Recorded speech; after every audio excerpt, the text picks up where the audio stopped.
Alright. 勝利の女神ニケ。 Let's finish this.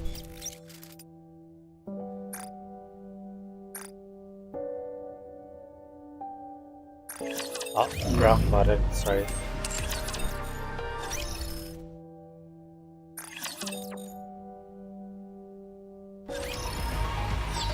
Ah.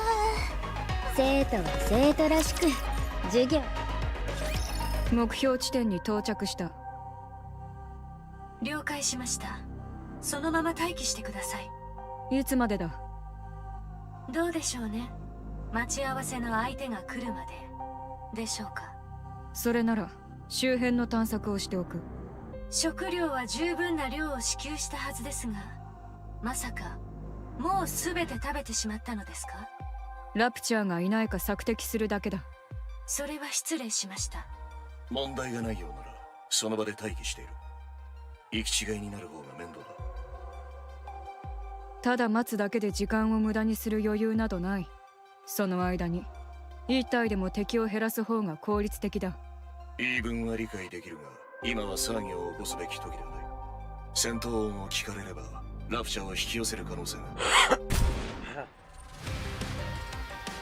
Snow White fires her. An explosion occurs in the distance. 一気撃破。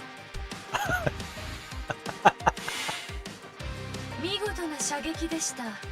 周辺のラプチャーが見物に来るようです。望むところだ。望む。直ちにその場を離脱しろ。不必要な光線を。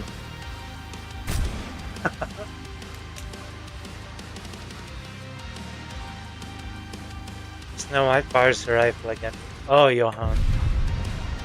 Another explosion occurs in the distance. A cloud of dust heads straight for her. 悪いが聞こえなかった。何か言っていたか？セシル。はい。オペレーションデバイスでのバックアップは中止だ。今後はメッセージで連絡を。なぜでしょう？私が冷静でいられなくなる。我慢してください。そうだ、我慢しろ。忍耐力は何かと役に立つからな。それはこちらのセリフ。ラプチャーがさらに接近。数はヨハン、これを。マグ。ここです。接近中のラプチャーを見てください。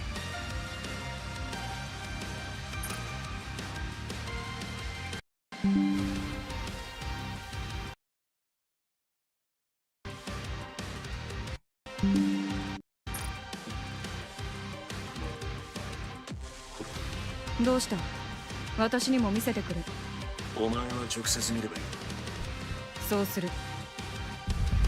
Snow White looks at the raptors swarming in.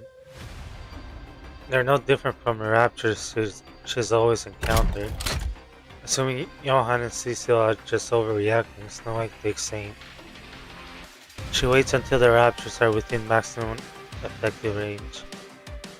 As the lead raptors come into range, Snow White pulls the trigger.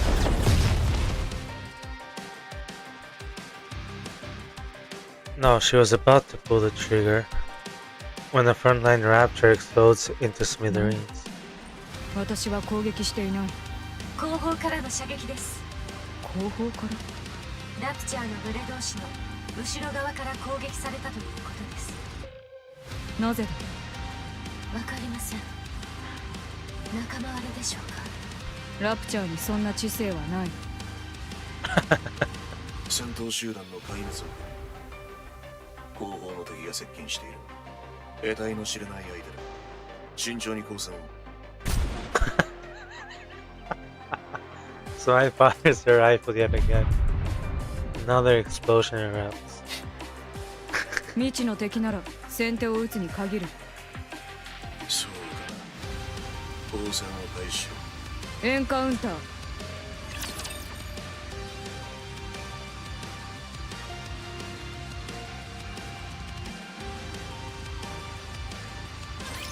もう最終学年だなんて信じられないよ。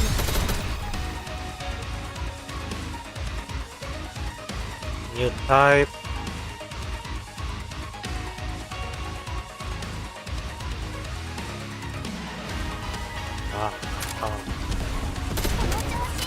Okay, well that's good to know for later on, but 手が滑りました。すぐに終わらせます。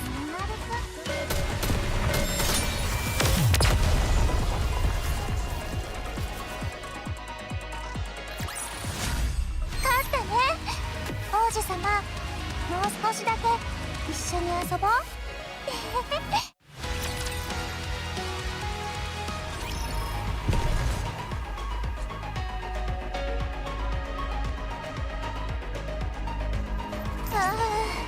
暑い。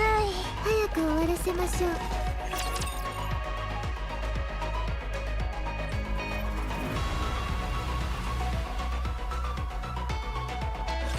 準備できたよ。行こう。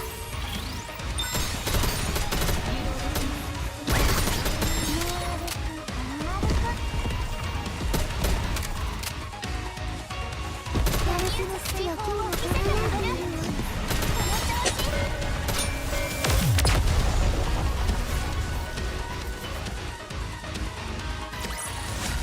ペンギンの勝ちです。状況終了。 Snow White looks at the wreckage of raptors scattered across the ground. 初めて見るラプチャーだ。近づいてくれ。こちらでも確認したい。 Snow White approaches the wreckage.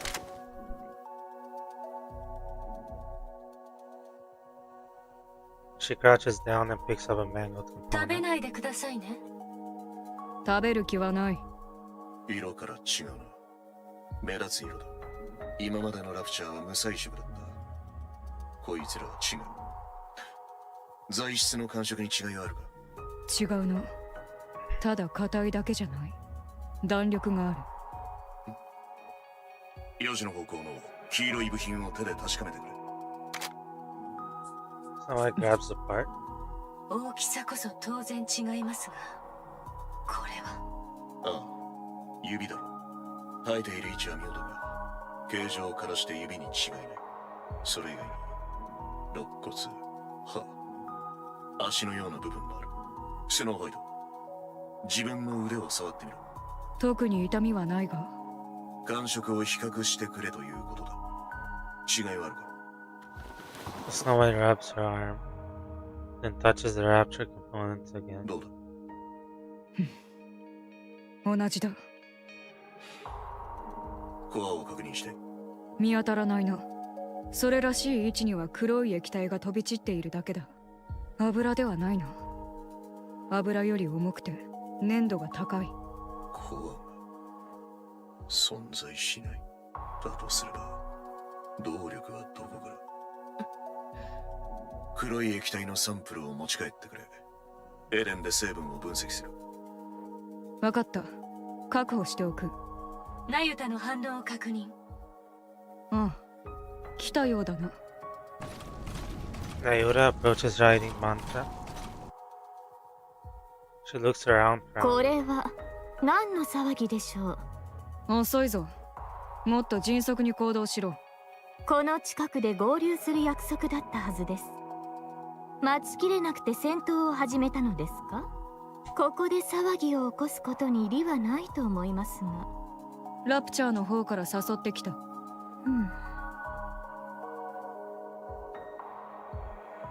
Nayura stares at the rapture wreckage. これは一体。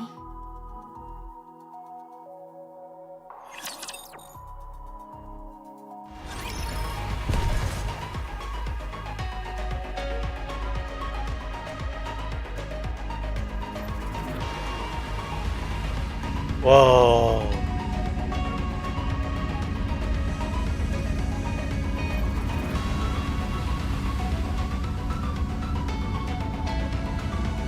This section is exactly like Stellar Blade.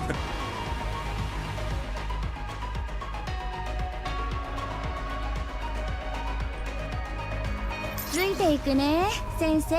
エンカウンター。Sorry, I'm eating rice cakes. Do you hear any crunching?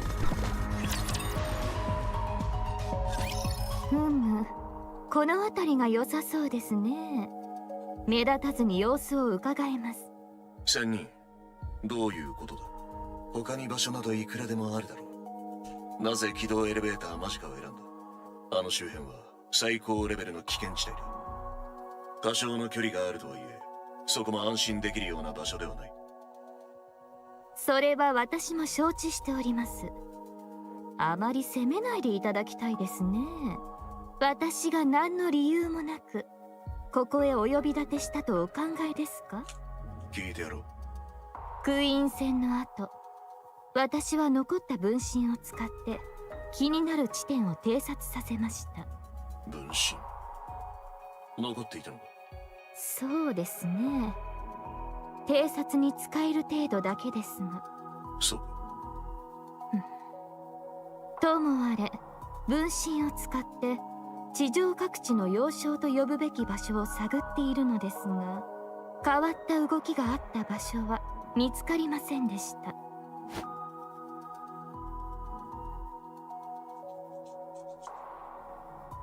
Ayura-san who raises her finger and points off in the distance.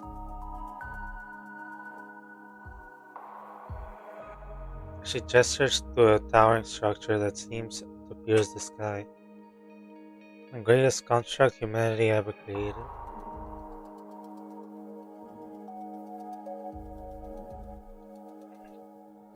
I can't remember what it is in Stellar, what it's called in Stellar Blade, but it was something like this as well. I think it was called Orbital Elevator, if I remember correctly. But I believe when this came out the same year as Stellar Blade, I believe.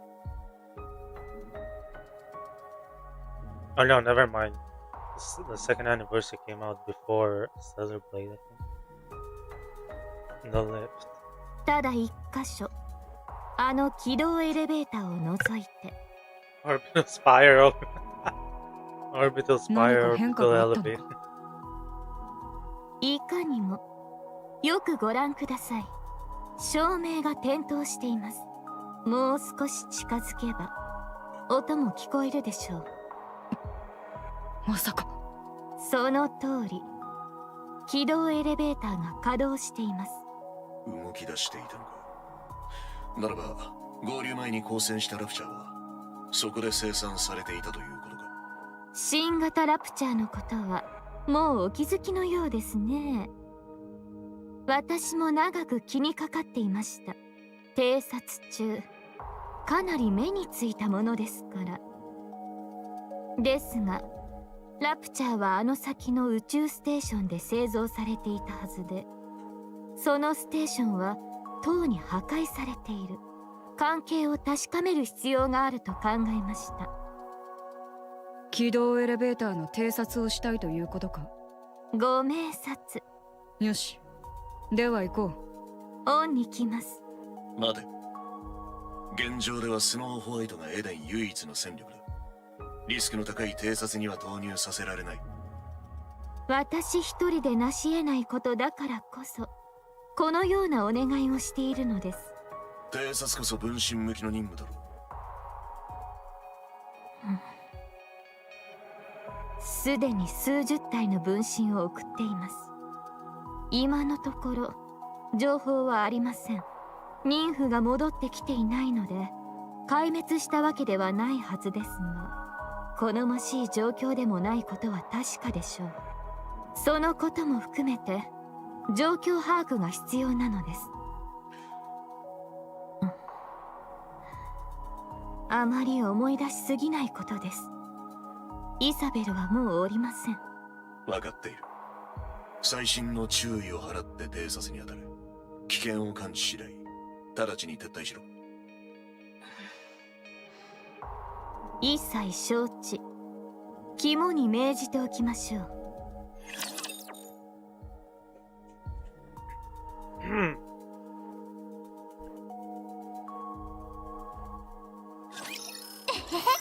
行くよ。波打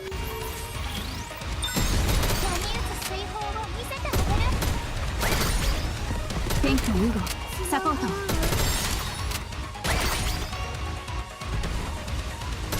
心配いりません。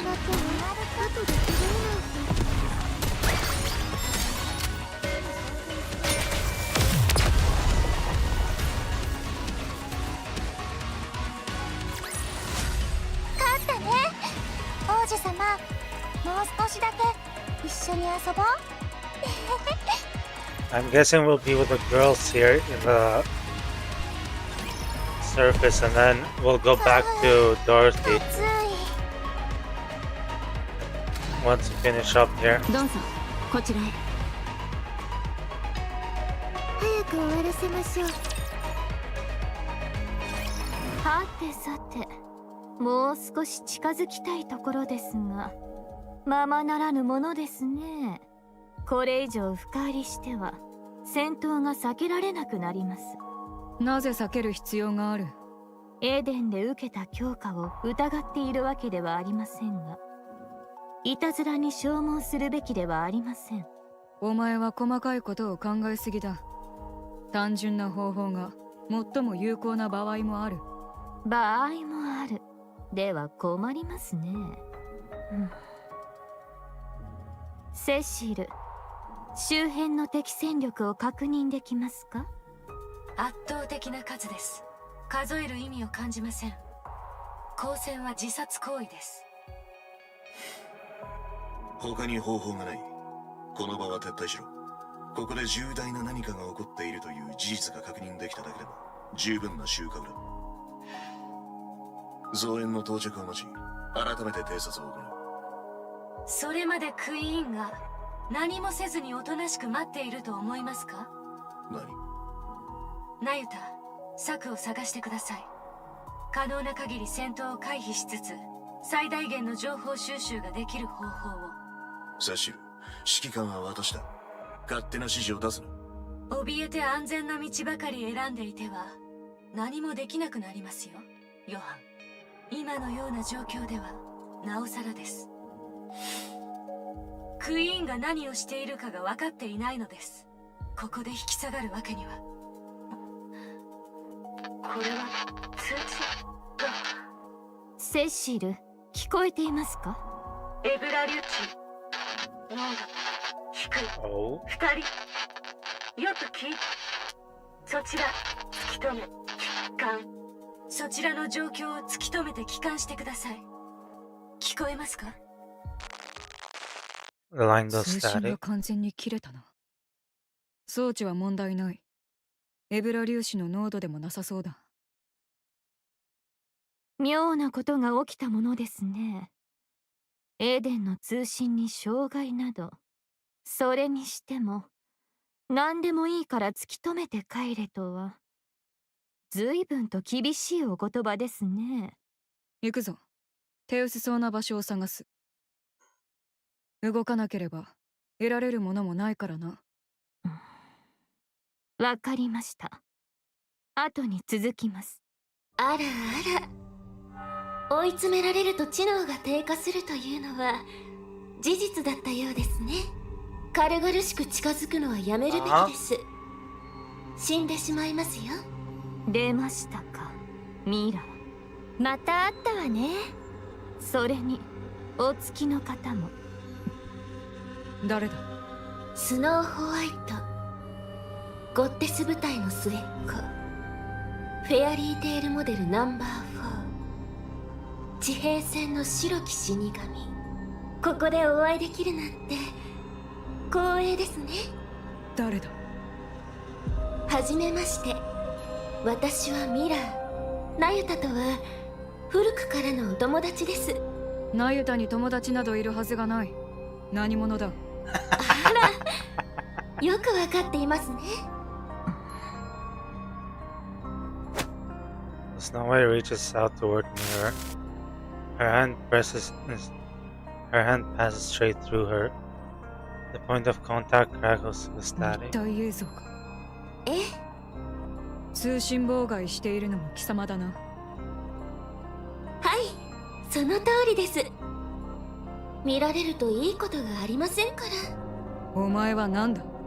言った通り、ナユタのお友達です。今はそうですね、ラプチャーの味方のふりをしてスパイ活動中というところでしょうか。久しぶりです。そういう強い疑いの目を向けられるのは。ナユタも何か言ってあげてください。このままでは疑われるだけで終わってしまいそうです。せっかく美味しい情報を用意したのに。白雪、ミラーの言っていることは間違いありません。ミラーと私は協力してラプチャー側の情報を探っているのです。お分かりいただけましたか？いいだろう、信じる。ありがとうございます。ここから先は案内をお任せいただけますか？お伝えすることがたくさんありますから。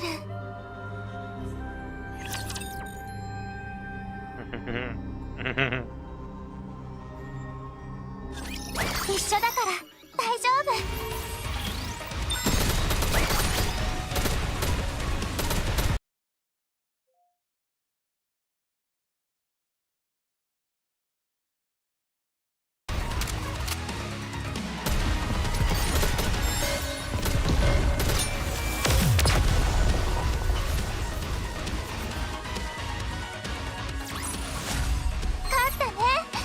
王子様、もう少しだけ一緒に遊ぼう。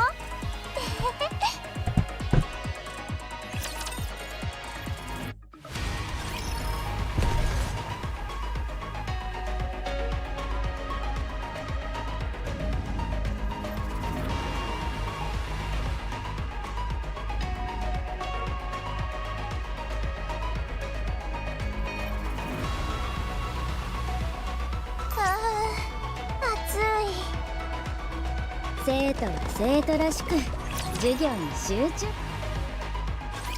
エデンから撤退した後、クイーンが何よりも先にしたことは各地を飛び回ることでした。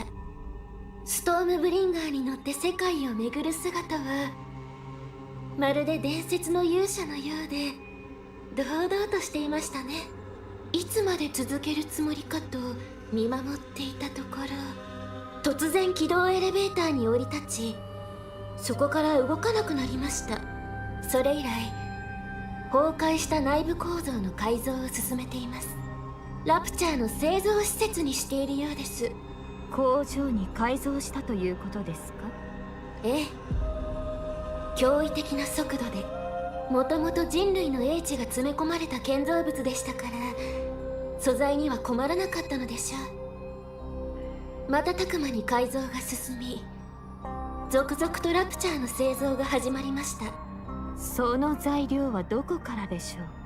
いかにクイーンといえども無から有を生み出すことは不可能のはず。見当がついたようですね。聞かせてください。作り直している。その通りです。地上を見て回ったクイーンは現在の様子が気に入らなかった。その時意志を固めたようです。何もかも作り直さなければならないと。現在の地上はクイーンの理想にかなう場所ではなかったようですね。それからすぐに軌道エレベーターがラプチャーの工場になりました。これまでと違うラプチャーが現れ始めたのはそのせいでしたか？はい、古いラプチャーを材料に新しいラプチャーを生み始めています。Ah, fuck. 新世代型というのも大げさでしょうか。実のところ性能面に大した差はありません。ですが見た目の違いは興味深いものです。人間の体に似せているように見えた。正確にはニケのボディですね。外観上の大きな違いはありませんが、エデンとの交戦でクイーンの思考に大きな変化が発生したものと予想しています。地上に降り立ってラプチャーはもちろんヘレティックまで集合させて自分の力を見せつけようとしたら、そのほとんどが返り討ちに遭い、致命傷を与えることもできずに敗北してしまった。 All that fucking fraud and jealous bitch. 結果的には最強のニケ、リリー・バイスのボディを戦利品として持ち帰っていますが、クイーンとしては満足のいく戦果ではなかったはずです。そのような惨敗を喫したのは今のラプチャーが弱いから。世代交代が必要だと考えるのは当然の帰結です。そうでなければ新世代型がニケを模倣している説明がつきません。気に入らないの。新世代型にはコアが見当たりませんでした。動力はどこから？ダークマターです。暗黒物質。凝縮させたダークマターですね。全能の物質というぐらいですから動力源としても使えるのでしょう。私も詳しくは分かっていません。ですがクイーンはよく知っているはずです。そもそも自分に合ったものですから。つまりクイーンはあの戦いの後私たちが羨ましくなった。だから形を真似て新しいラプチャーを生み出しているということか。そういうことになりますね。しかし模倣の仕方が何とも奇妙ではありませんかね。ニケの強さを再現したいなら姿をそっくり模倣すればいいものを、なぜそうしないのでしょう。手にせよ足にせよ内臓にせよ一部のみを取ってつけたように作るとは。ああ、それは実験ですから。下級のラプチャーにパーツを接着し正常に作動するか確かめる。そのパーツにどれほどの可能性があるのかを確かめているようです。となるとクイーンの最終的な目的は。そうですね、新世代型のヘレティッククイーンの精鋭という面目がエデンとの戦いですっかり潰れてしまいましたからね。今のクイーンにふさわしい本物の精鋭を作り出したいのでしょう。アルトルイヤか。なぜその名を？会ったことがある。交戦して巨大化形態も見た。あらあら、ずいぶんやんちゃですね。ラプンツェルとノアを真似ていた。お分かりのようですね。おそらくエデンとの戦いでよほどクイーンの印象に残ったのでしょう。明らかに彼女たちを参考にしています。現在完成しているものは2体、もう1体が製造中です。お前は何でも知っているな。何者だ？何が目的だ？私は新たなクイーンを望んでいます。なぜだ？ Mira looks at the lid. 今のクイーンが気に入らないからです。信用ならないな。とても大事な秘密を教えたのに傷ついてしまいますね。あなたも私を信用するべきです。 No, thank you. クイーンの雑用 I を have しながら trust 集 issues め with た you. 貴重な情報をタダでお分けしているのですよ。ああ、そこも引っかかる。クイーンとお前はどういう関係だ？なぜここまでの情報を握っている？私は軌道エレベーターの改造にも新世代ラプチャーとヘレティックの設計開発にも全てに関わっています。なんだと？そんなに怖い目で睨まないでください。私がクイーンに疑われれば反撃の機会は永遠に失われます。あなたたちに他の情報源はないでしょうから、私は知っていることを全てあなたたちにお教えします。あなた方はその情報を利用しクイーンを倒せばいいだけです。お前の言っていることが事実であればな。選択の余地があるとでも？信じるか信じないかはお好きなように。正直なところ私にとって勝つのはどちらでも構わないのです。私は勝つ方につくだけのことですから。迷いがなくて羨ましい限りですね。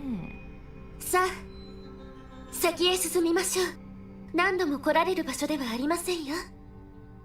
しっかりと目に焼き付けておいてください。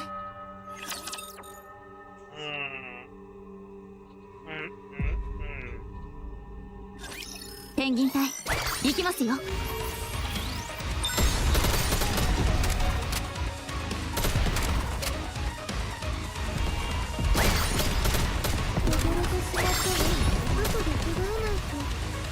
すぐに終わらせます。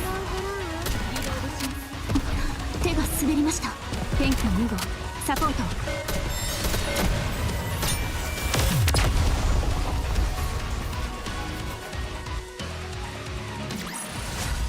勝ったね王子様。もう少しだけ一緒に遊ぼう。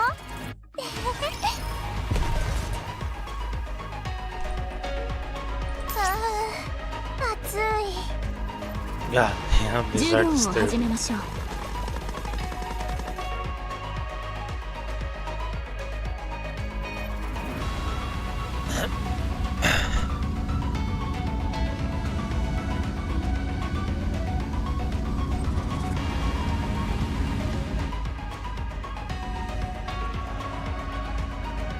It looked like Nikke bus so much.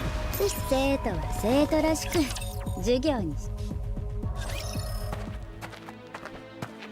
Snow White and Ayura follow along the path Mira leads them down. They get into a few skirmishes with the raptors, but they are small scale. The commotion is not big enough to join additional raptors. Earl shares a brief exchange with Mira, who nods at her words. Then Earl slows her pace and falls into step beside Snow ちょっ White. といい？やっぱりダメ？似ているのグレンと。当たり前ね。同じ部隊だったんだから。近接戦闘用の量産型部隊だったか。よく知ってたわね。昔のことを覚えてるの？私にとっては最近のことだ。グレンはまだ生きている。脳だけだがな。今のエデンにはニケの製造技術がない。それさえ手に入れば復活できるらしい。気づいてたのね。ああ、グレンがよく話していた。何のために帰ってきた？私だってこうなりたかったわけじゃないの。ミラーが勝手にやったこと。なんだっけ、何でも切れる人が欲しかったとか。分かってると思うけど、今はミラーの付き人みたいな感じ。何のために生き続けている？ずいぶんきつい言い方ね。お前はグレンに呪いをかけて死んだ。お前の思い通りになった。なら何の未練がある？呪い？そうだ、呪いだ。グレンはずっと強くなることに縛られていた。姉さんみたいに。姉さんだったら聞かれていないと思っていたようだが、いつもつぶやいていた。お前という呪縛はグレンに前へ進む力を与えた。結果的には生き延びるための役に立った。だがそれが姉のするべきことだったとは思わない。その通りね。だから生きてるの。本当はどうせミラーに許されなきゃ死ねないし、気まぐれでいつ消されるかもわからないけど、とりあえず従って生き続けようと思ってるのは、レンには一度もいいものをあげられなかった気がしたから。レンのためなんて言いながら部隊の仲間を手にかけた上に姉殺しをさせちゃったから、ほんとダメな姉だったと思ってる。だから何かしてあげたいと思ってるの。生きてれば何かしてあげられる機会が来ることもあるんじゃないかと思って。まあ簡単には生きそうにないわね。してあげたことなんて一つもないから全然わからないの。私がレンに何をしてあげればいいのかさっぱり。顔を見せてやればいい。それはダメ。今の私がレンの前に出てったところで何も助けてあげられないから。とりあえず今は振り回されながら生き続けて、チャンスが来たらレンにできることをしてあげて、あとは静かに消えるつもり。レンは今の私の状態を知ったらきっと助けようとするでしょ。でも私はもう折れた刃なの。掴もうとする人を傷つけるだけだからね。分かった。グレンには言わない。安心したわ。そうだ、せっかく会えたんだから、レンの話聞かせて。どういうきっかけで最強のゴッテス部隊に入ったのかとか、それからどんな活躍をしたかとか。いいだろう。だが長い話になる。じゃあレンが主役のとこだけでいいわ。長話って嫌いなの。 Snow White and Rose's voice echo around them as Nayura and Mira walk on, listening. 仲良くなったようですね。私たちをどこまで連れて行くおつもりですか？正直敵陣のど真ん中をのんびり散歩というのは私の性に合いませんね。あと少しです。いずれにしてもそれより先には進めません。今までずっとここに？ええ、エデンでの戦いの後はほとんどこき使われていますから。私の分身を見かけませんでしたか？数十は侵入していたはずです。さて、思い当たりませんね。始末されたのでは？そうなれば妊婦は私のもとへ帰ってくるはずです。それが一つも戻らないというのは。そうなのですか？残念ですが、やはりわかりませんね。そうですか。あれは健在ね。当然です。起動エレベーターが動かせるのですから。超巨大コアは今も無事です。思ったほどの損傷もありませんでした。維持管理は誰が？特に誰も。自動化されていますから、あなたの仕事だったのでは？アークと起動エレベーターに配置された双子のコア、どちらか一方が崩壊した瞬間、もう一方も崩壊する。距離が近すぎても共鳴して同時に消滅する。とても手の込んだ設計です。そうなっていたことには何か理由があったのでしょう。私たちはその意味さえ理解せぬまま軽率に未知の力を振り回してしまった。あらかじめ忠告しておきますが、共倒れはもうできません。少し前ならそれも選択肢のうちだったかもしれませんが、今はクイーンがいますから、家を失った人類対クイーン、どちらが勝つかは考えなくてもわかることです。わかっています。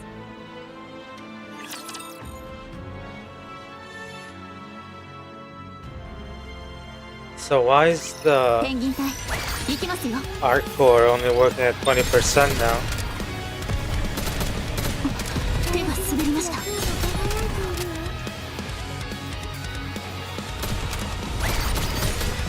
Is this one using more power?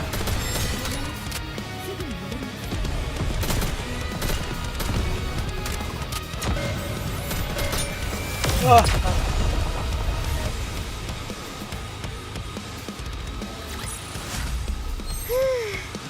今日の野外授業はここまで。美しく動きましょう。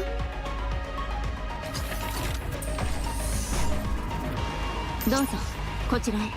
生徒は生徒らしく授業に。さあ、ここです。これ以上の接近はおすすめしません。発見される可能性がありますから。おかげさまで比較的安全にここまで偵察できました。地理を事前に把握できただけでも大きな助けです。しっかり見ていってください。少しでも賞賛を生むために。今戦えば私たちが負けると言っているように聞こえるの。言うまでもないことでは。勝つための手がないのですから。クイーンは戦力の増加に集中しているだけです。もし今エデンとアークが襲撃されたら止められますか？向こうがそうしているうちにあなた方も力を蓄えなければなりません。たとえどんな手段を使ってでも私にとっては得にならないことをしているのです。クイーン側についた方が楽にことが運べるでしょうから。それでもこうして骨を折っているのはあなたたちに勝ってほしいからです。どうか失望させないでくださいね。それなら言葉より手土産の一つでもくれたらどうだ。構いませんよ。ここまでご案内した理由でもありますし。そうか。はいはーい。Rose heads to the corner, then proceeds to perform a particular sequence な of るほ steps. ど。わざわざここまで案内したのはとっておきの踊りを披露するためだと。初めてグレンと会った時はレッドフードがタップダンスをしていたな。やっぱりこれ変えない？いい認証方法だと思いますが、偶然見つかることもありませんし。The moment Rose completes her footsteps, the corner crackles to life. The human-sized container emerges. 高額偽装ですか。開けてもらえますか？もう用心棒っていうよりただの雑用係ね。実体がないのですから仕方ないでしょ。Rose presses the button on the container. With a hiss, the contents are revealed. Steel legs clad in red. レッドシューズ。私が保管していたものです。何かに使えないかと試してはみたのですが、ラプチャーとは技術的に相性が悪かったようです。What? 持って行ってください。何かの役には立つはずです。ええ、大きな助けになりそうですね。でしょ？それともう一点。そうか？ Rose retrieves a small bag from inside the container and hands it to Snow なん White. だこれは。随分と重いな。ブレインシェルターです。ブレインシェルター。中身はリバーレリオ。なんと。何を考えていたのかは私にも分かりませんが、リバーレリオはクイーンに人類との対話を持ちかけたのです。実は私も少し期待していました。2番目の娘とも言える存在の言葉ならわずかでも考えが揺さぶれるのではないかと。ですがクイーン Don't show me no.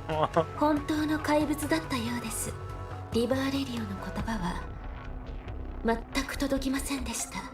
そもそも言葉を理解していたかどうかから疑わないといけませんが、ともあれ愛する母にようやく会えて心から喜んでいた彼女をクイーンは首から引きちぎり、コアのある胴体だけを持ち去った後、頭は放り捨てられました。それを拾っておいたというわけです。しかしヘレティックならばコアから再生できるはずでは。コアは抜かれました。インディビリアと違い一部を頭に移植しておくような小賢しい手は使わないタイプでしたから。ですが脳は生きています。人間もどきにはできるでしょう。ただしそれもエデンに製造技術があればの And that'll 話 make ですが、 her on our side. 地上で100年近く因子狩りをしていたヘレティックの脳です。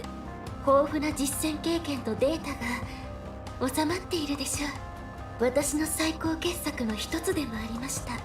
人間もどきとして作り直しても損にはならないはずです。今は少しでも戦力が必要なはず。違いますか？ではそろそろお送りします。目につかないようにしているとはいえ、長居しすぎれば疑われます。そうか、あとは任せました。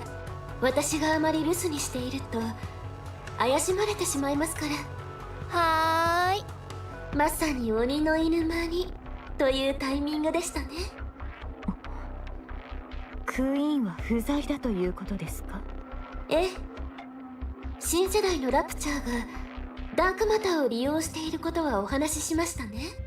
その回収に出かけています。4魔獣。そうです。ずいぶん頑張って集めているようですから、その横取りに。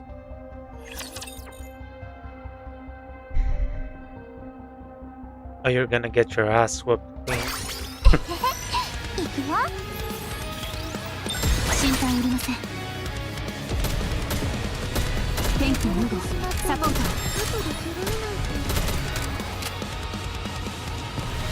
打つ水泡を見せてあげる。この調子。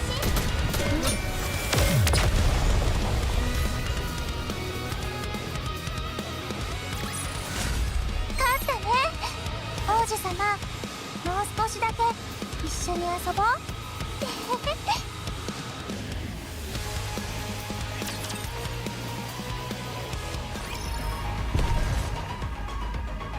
美しく動きましょう。エンカウンター。準備できてる？ああ、特に準備するようなもんもないしな。バハムートは？賢い私はまだ時間 Oh, が they're かかる。 making their way to Eden, 持って right? いく本が選べなくてな。本？知らないのか？本とは心の糧だ。どんな時でも一冊は持ち歩かなければ。あのさ、バハムート、なんでいつも何か読んでるの？知識とは武器なのだよ、レビー。常に備えておかなければ。ある意味武器にはなってるな。いきなり振り回して周りのやつがビビる。そうだろ。分かってくれる仲間がいるというのは嬉しいことだ。はあ。それよりなぜあの男の提案を受け入れる気になった？手伝うって約束したから。話を聞いた限り何かヤバいことになってるみたいだし、そういえばベヒモスはエデンに挨拶したとか言ってたよね。もう顔なじみってこと？ま、顔は覚えられてるだろうな。Huh? 歓迎はされないんだろうけど。どういう挨拶？初対面の記念にちょっと言わなきゃよ。終わった。いきなり攻撃されなきゃいいけど。ま、あいつがエデンに話を通してるはずだし、それはないだろう。そうね、心配しても仕方ないか。Where's 大丈 Ziz 夫 and だ the baby? よね。どうした？不安か？やっぱりちょっとね。だろうな。長い間私たちだけでやってきておって全然してこなかったし、グレイブのやつがいなきゃ今もそうだったかもな。けど大先輩とかあの男の仲間とかとはまだ短い付き合いだけど、うまくやってこれただろ。ならエデンが相手でも大丈夫さ。まあそうかも。知らないものと会えば誰しも不安を抱くものだ。しかし対話は進化の礎。新たな出会いは新たな対話を生み、新たな知識の交換につながるだろう。賢い私はすでに期待で胸がいっぱいだ。賢いバハムートの知識とエデンの知識が交われば新たな高みへと至れるだろう。本当にこいつも連れてくのか？話がややこしくなるかもしれねえぞ。置いてくわけにもいかないでしょ。それよりあと2人は何してるの？そういや、やけに遅いな。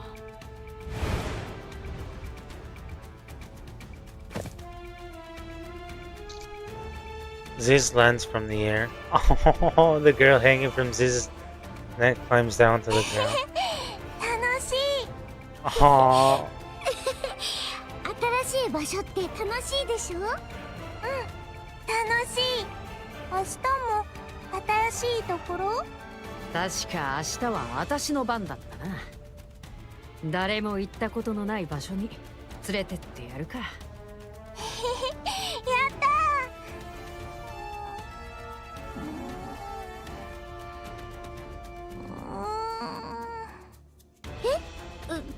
どうしたの？賢いバハムートが教えてやろう。この子には今睡眠が必要だ。抱っこ。あ、うん。おいで。Ziz wraps her arms around the girl, and the girl bursts her face into Ziz. Oh my god. 気持ちいい。 It should have been me! そ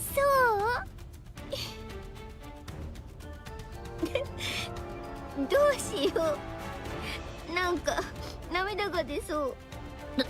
どうしてよ。わかんないけど。あんた準備はできてんの？準備って何の？今日出発するって言ったでしょ？あ、エデンに行くんだっけ？すっかり忘れてた。早く準備して、私が抱っこしておいてあげるから。あ、うん。ほら、おいで。Leviathan reaches out towards the girl nestled in Ziz's arms. She stares silently at Leviathan. Her gaze travels down toward Leviathan's.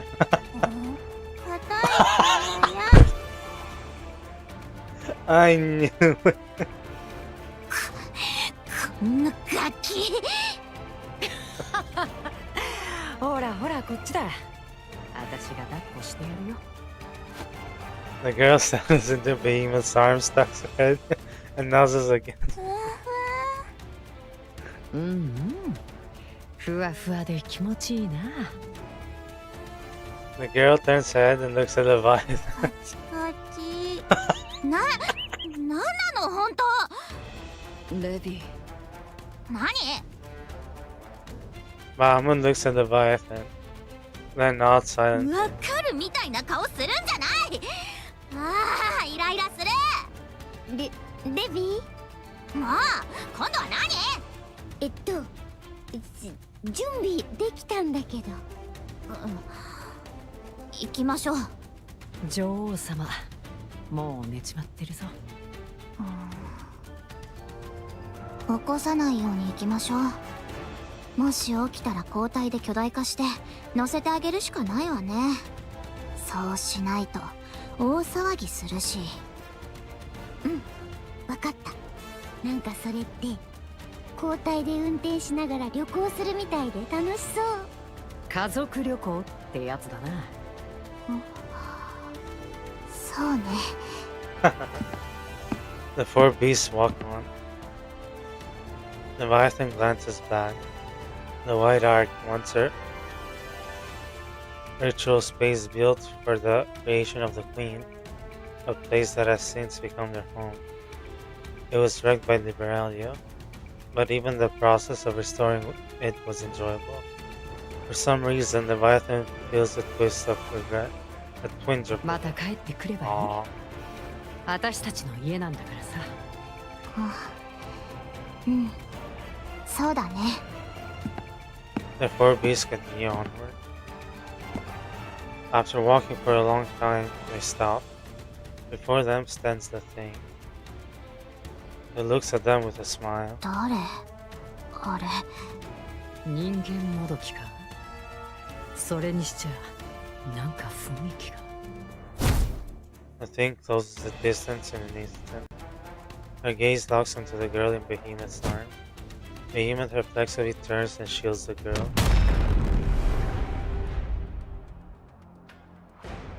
A thunderous roar echoes out. Hey, Behemoth? Behemoth collapses to her knees and the upper half of her body now. What? The girl flung aside lies on the ground, staring at the lower half of Behemoth's remains. She crawls over and touches the core laying on the ground.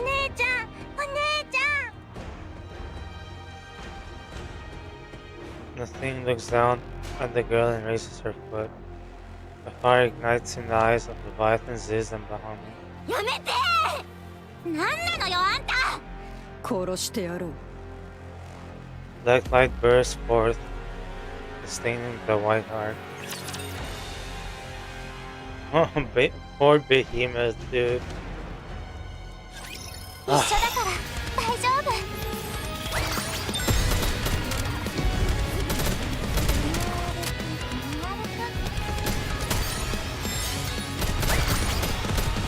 ペンギン隊よくできました汚れてしまったわ後で着替えないとペン君2号サポートを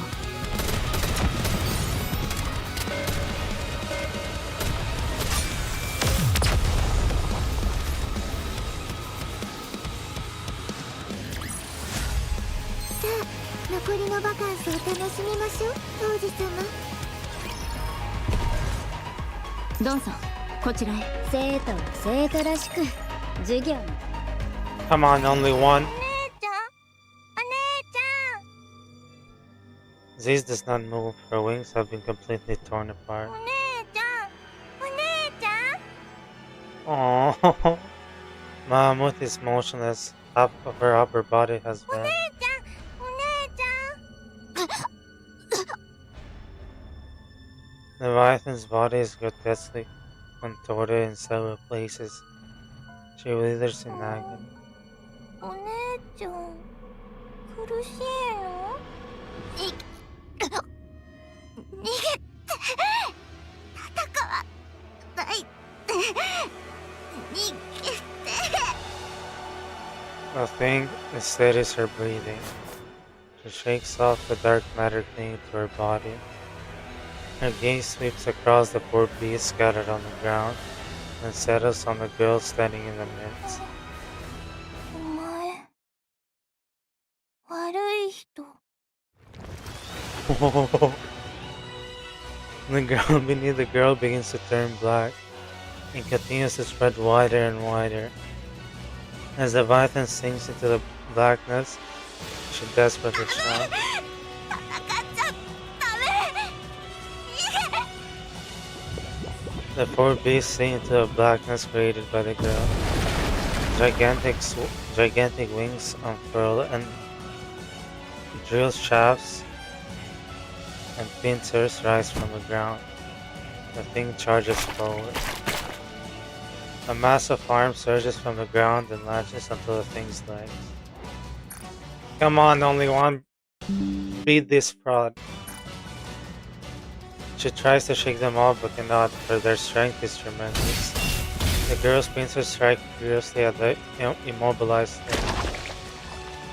The thing staggers and tears off the hands, gripping her with sheer force.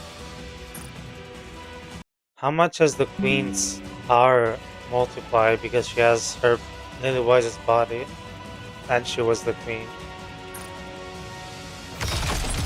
She catches its fingers in the swinging pincers and twists. With a sickening crunch sound, the pincers warp and shatter.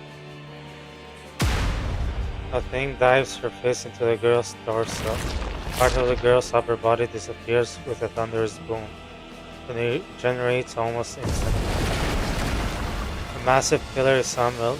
Simultaneously, another swarm of arm rises up once more. The thing takes her stance.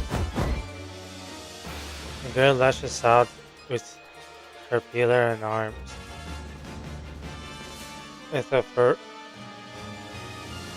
ferocity that could tear her opponent asunder.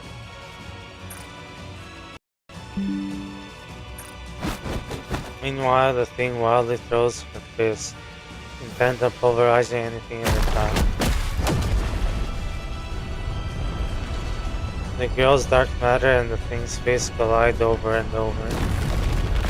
Shockwaves ripple outward. The pseudo arcs in buildings tremble and the ground splits open. The fierce stalemate continues until the balance is broken by the thing. A low kick aimed at the girl's leg tears them clean off. The girl crumples to the ground, her legs gone. The thing rains down punches from above. Under the barrage of fists, the girl panics. This is something she has never felt before. Black light erupts. Oh, the spire. The thing looks up at the black spire that was suddenly risen before her.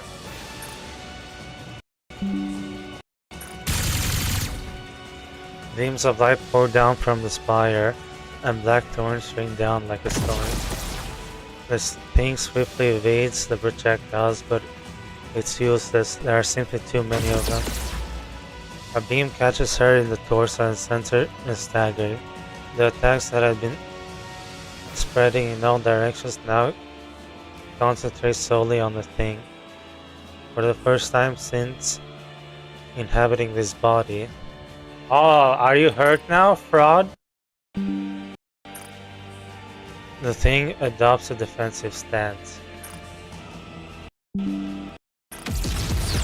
Oh my god. Beams of light and black horns crash down upon her.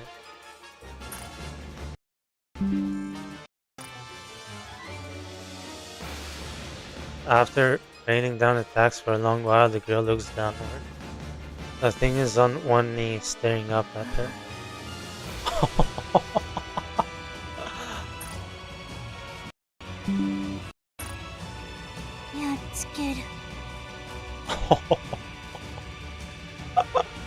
Who's the real queen now, huh? Holy shit. Massive pincers, peelers, and drill shafts burst from the spire, all of them pointed downward. The thing looks up at the colossal black spire looming before her. She shifts her gaze to her own body, then back at the spire, and back to herself. Fury spreads across her face. At that moment, the Leviathan comes flying out of the black spire.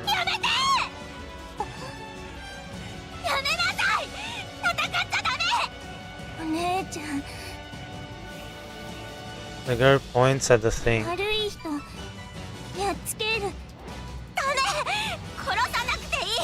Kill her! Kill her!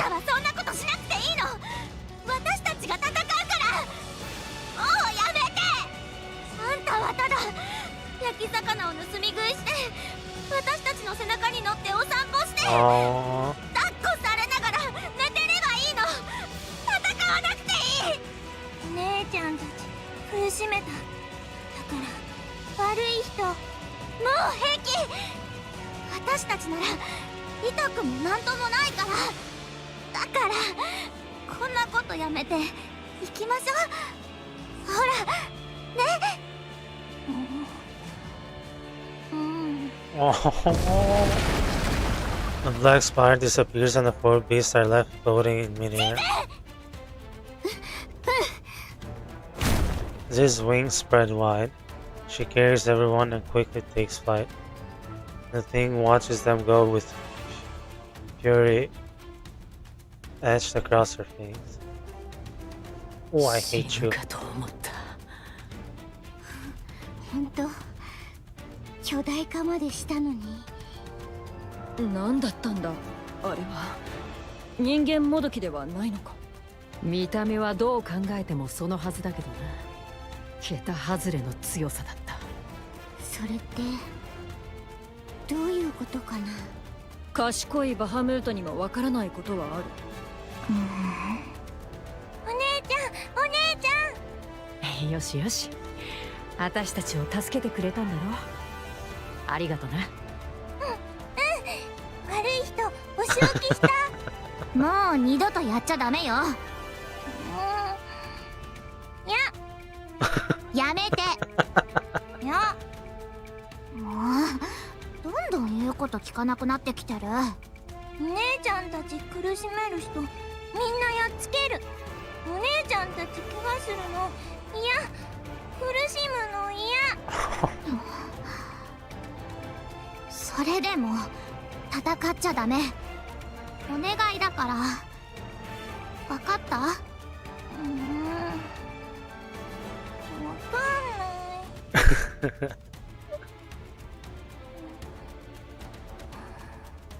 Aww.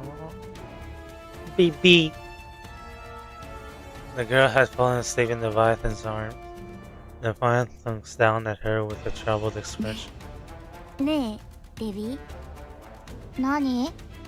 なんで戦っちゃダメって言うの？だってものすごく強いでしょ？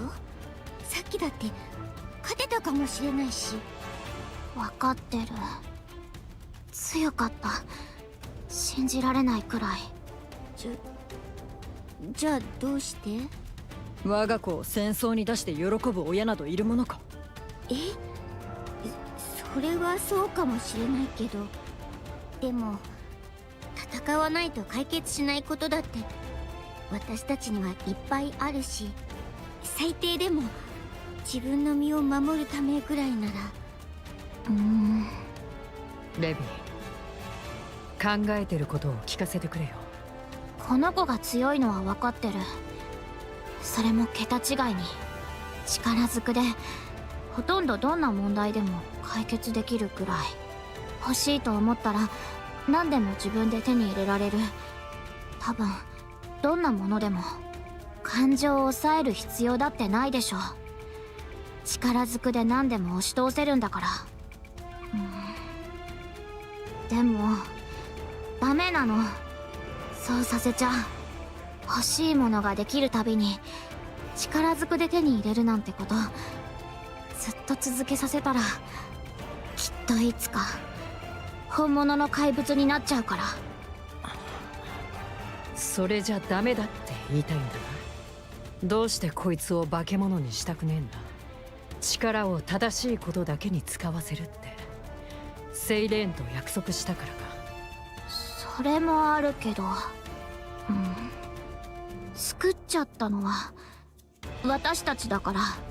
この子の意志とか関係なく私たちが生み出しちゃったものだから、一方的にそうしておいて私たちのために力を使えなんて言えないじゃない。私たちに都合のいい怪物になれなんて言いたくないじゃない。なのになんで泣くの？戦わせたくなかっただけ。私たちは仕方ないけど、この子だけは戦うことなんて考えないでいい世界で生きてて欲しかっただけ。私たちの子には辛い思いなんてせずに、ただ楽しく生きていて欲しかっただけ。でも結局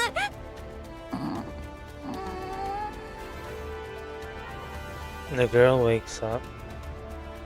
She lifts her head then to look at Leviathan. お姉ちゃん、泣かないで。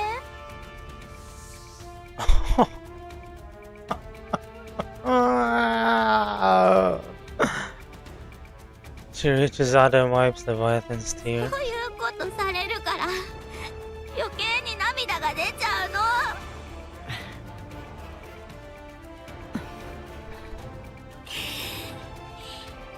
いい子に育つさ。絶対ならねえよ、化け物なんて。私たちで頑張ろう。きっとできるよ。化け物とそうではないものの違いは何かわかるか？それはすなわち知識があるかないか。賢いバハムートがこの子にあらゆる知識を授けてやろう。責任を持って立派な知識人にしてみせる。やばいぞ。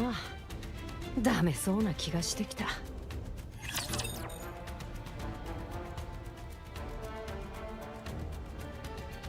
もう最終学年だなんて信じられない。汚れ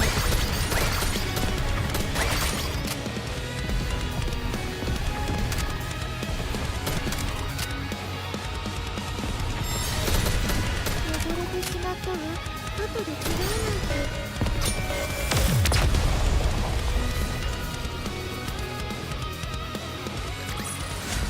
勝ったね王子様。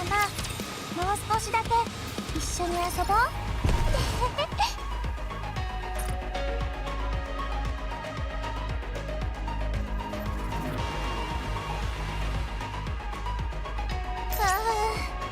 エンカウンター。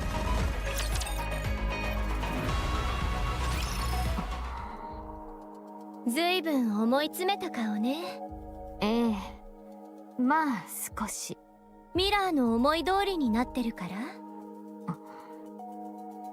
仕方ないでしょ。あなた自身も分身をたくさんなくしてるし、あなたの仲間もかなり力を削られた。クイーンは最初からやり直すことにしただけ。ミラーはその隣にくっついて全部を見てる。情報収集に差が出るのは当然じゃない？ミラーはあなたたちの実力を知りたがってる。クイーンに対抗できる力があなたたちにあるのか。対抗？違うな。私たちはクイーンを抹殺する。それが口先だけの話じゃないよねってこと。もしそうできる力が本当にあると見たら、ミラーは今みたいか、もしかしたら今以上に力を貸そうとするはず。でもそうじゃないって見たら、手のひらを返してクイーンにつく。理解しています。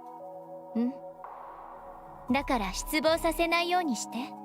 やり方は陰険だけど能力はあるやつだから、味方につけておいた方がきっと何かと有利でしょ。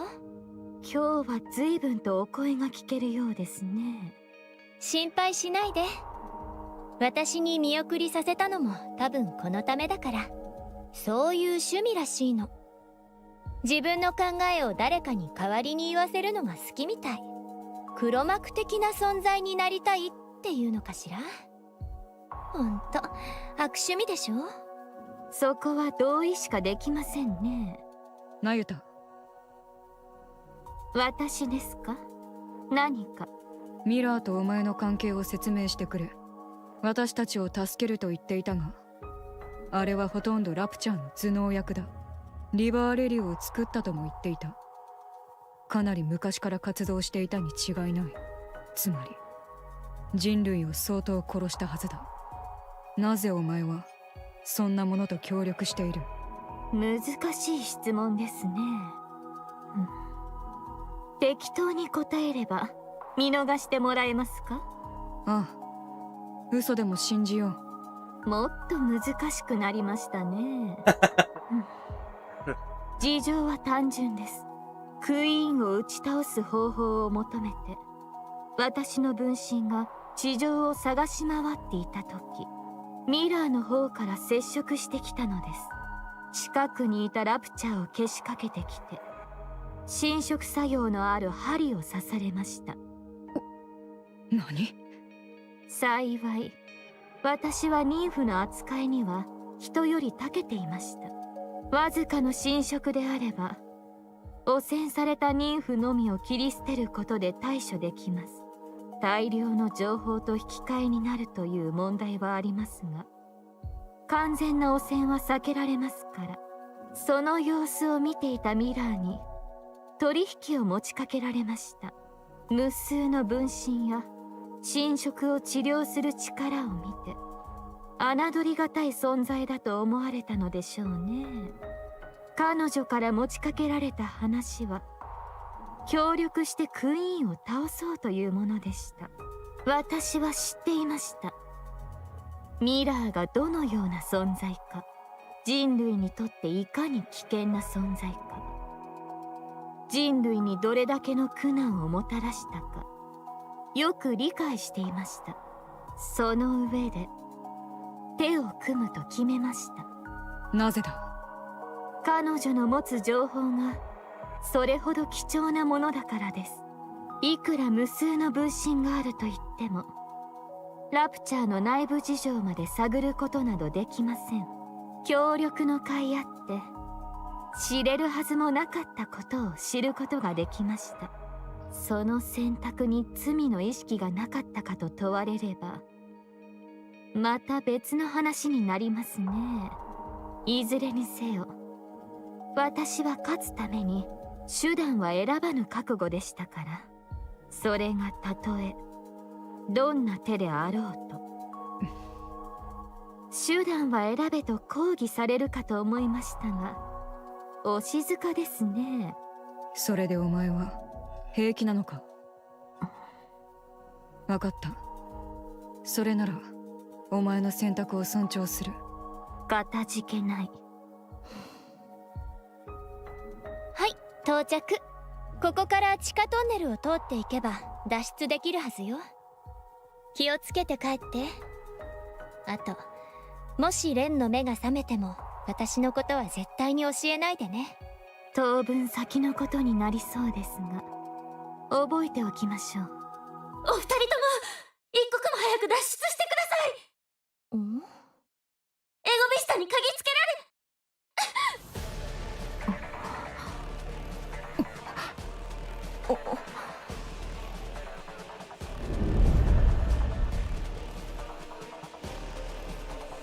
The sound of something tearing through the air echoes from a distance and rapidly approaches. 何の音でしょう。はあ、面倒なことになったわね。とりあえずなんとか避けて。何かわからないと避けようがない。いいから何でも。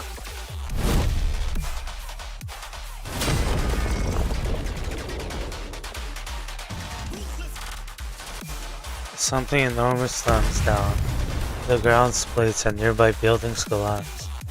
Snow White stares at the massive wall blocking her way, a towering wall, smooth and flat. The wall slowly lifts, revealing its end.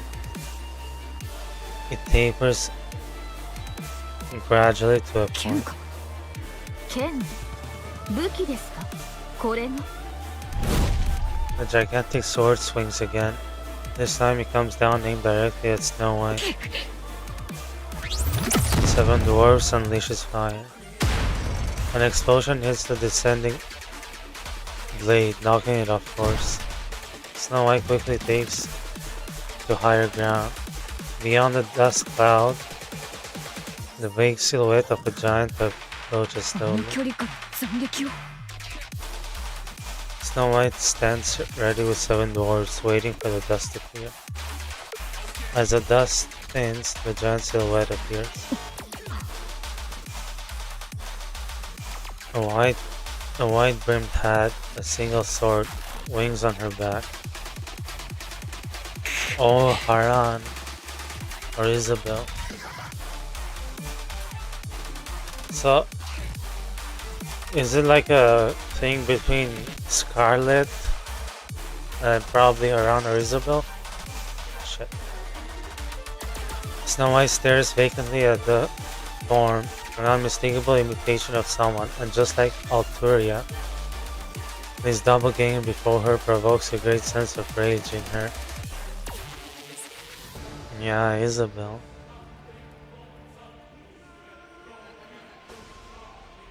This is sacrilege.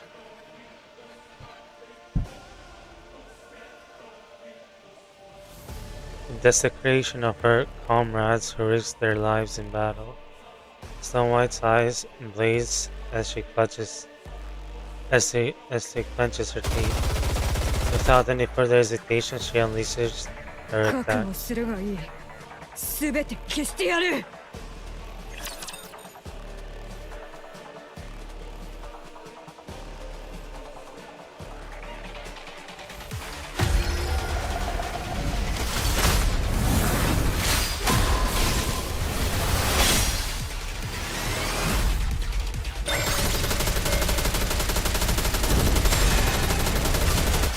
Well, I'm guessing Haran disappeared, so she couldn't use any parts of her, but 最後くらいは綺麗に残したいの。美しいわ。先輩は私の王子様。このまま押し切りましょう。すぐに終わらせます。 I do wonder who Libby is gonna be mixed with. 砂を払うわ。手が滑りました。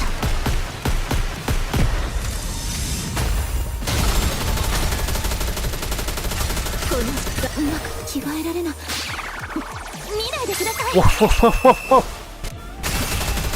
のまま押し切りましょう。 Bro, what's taking so long, man?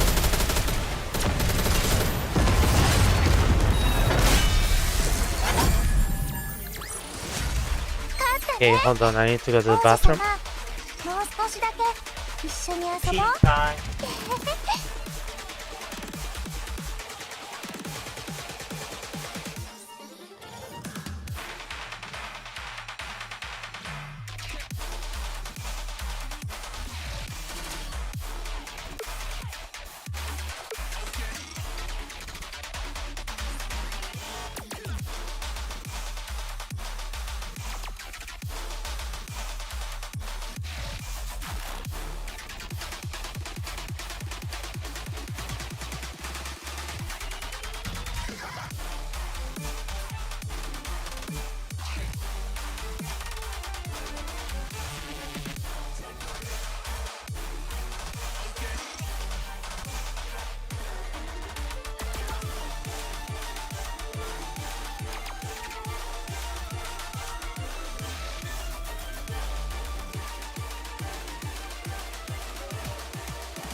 Whoa.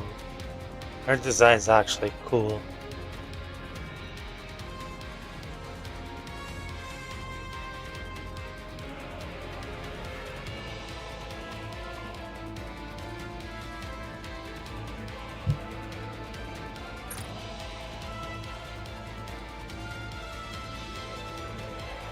Okay, I know she's on the bad side, but hear me out.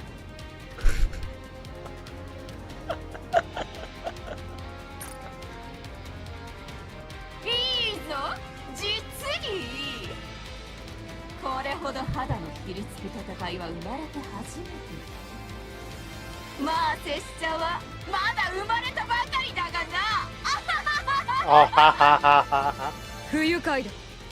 グレンとイサベルの武装。拍手でも送ってやりたいところ。あいにくと腕が一本しかない。代わりに口弁当を出そう。それで堪忍してくれ。パンチパンチパンチ。狂っているの。しかし At least she こ only の has 姿 one になる arm. と切れ味が落ちてしまうな。生蔵を叩きつけている気になる。この目で切ってこそ刃の手応えを感じられるというのに。この体は出来損ないだな。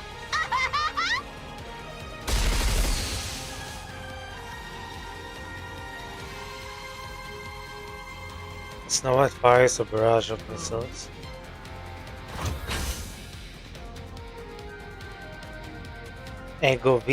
Ego Vistas, I'll call her.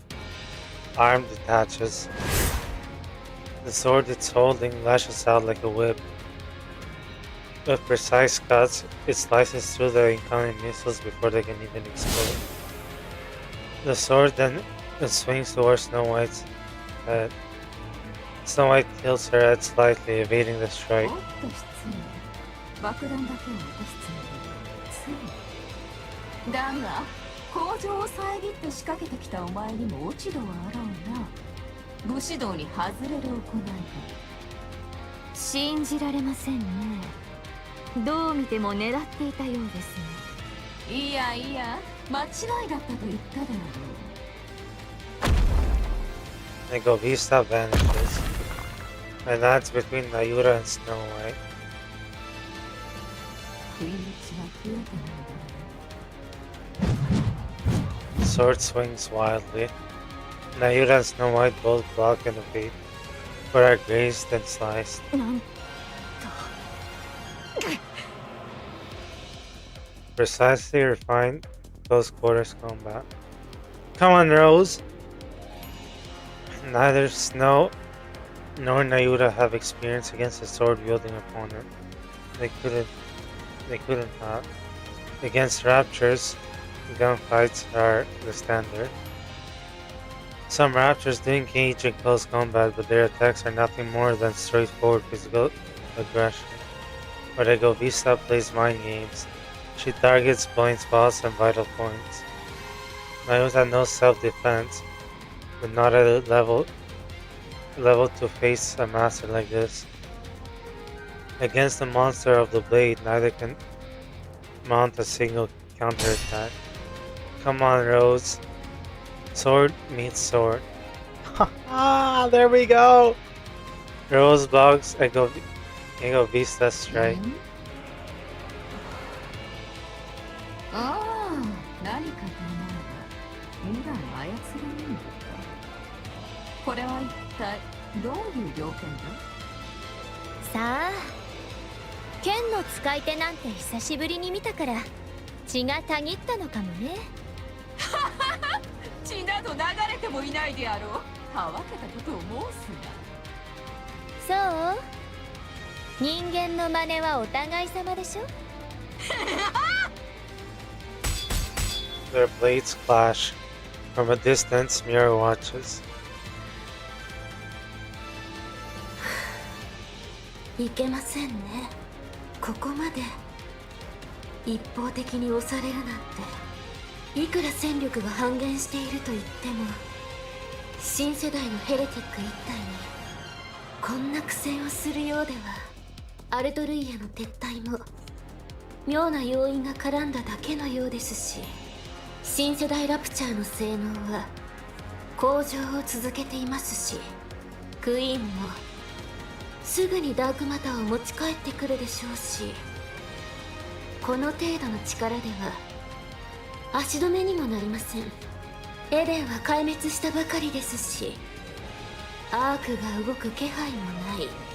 それにマリアンの因子もクイーンの手の中。やはりやむを得ませんね。時間をかけた計画は惜しいですが、規格外のクイーンを呪うしかありません。降下した時点で終わっていたのでしょうか。仕方ないことです。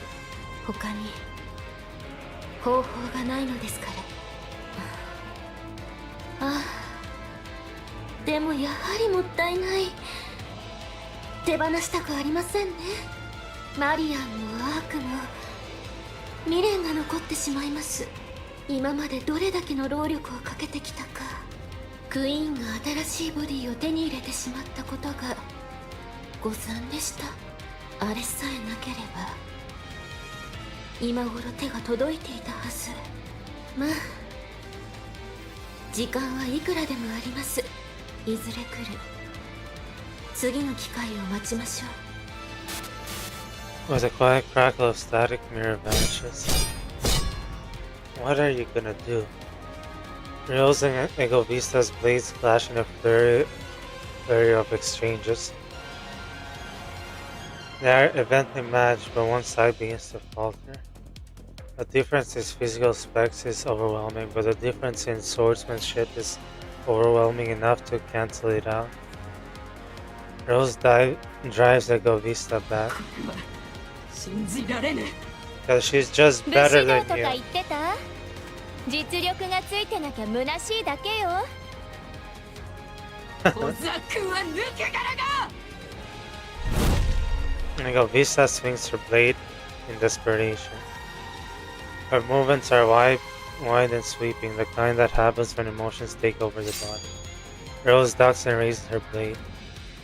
All she needs to do is slightly deflect and charge forward to pierce the や core. っぱり剣術じゃレンが一番ね。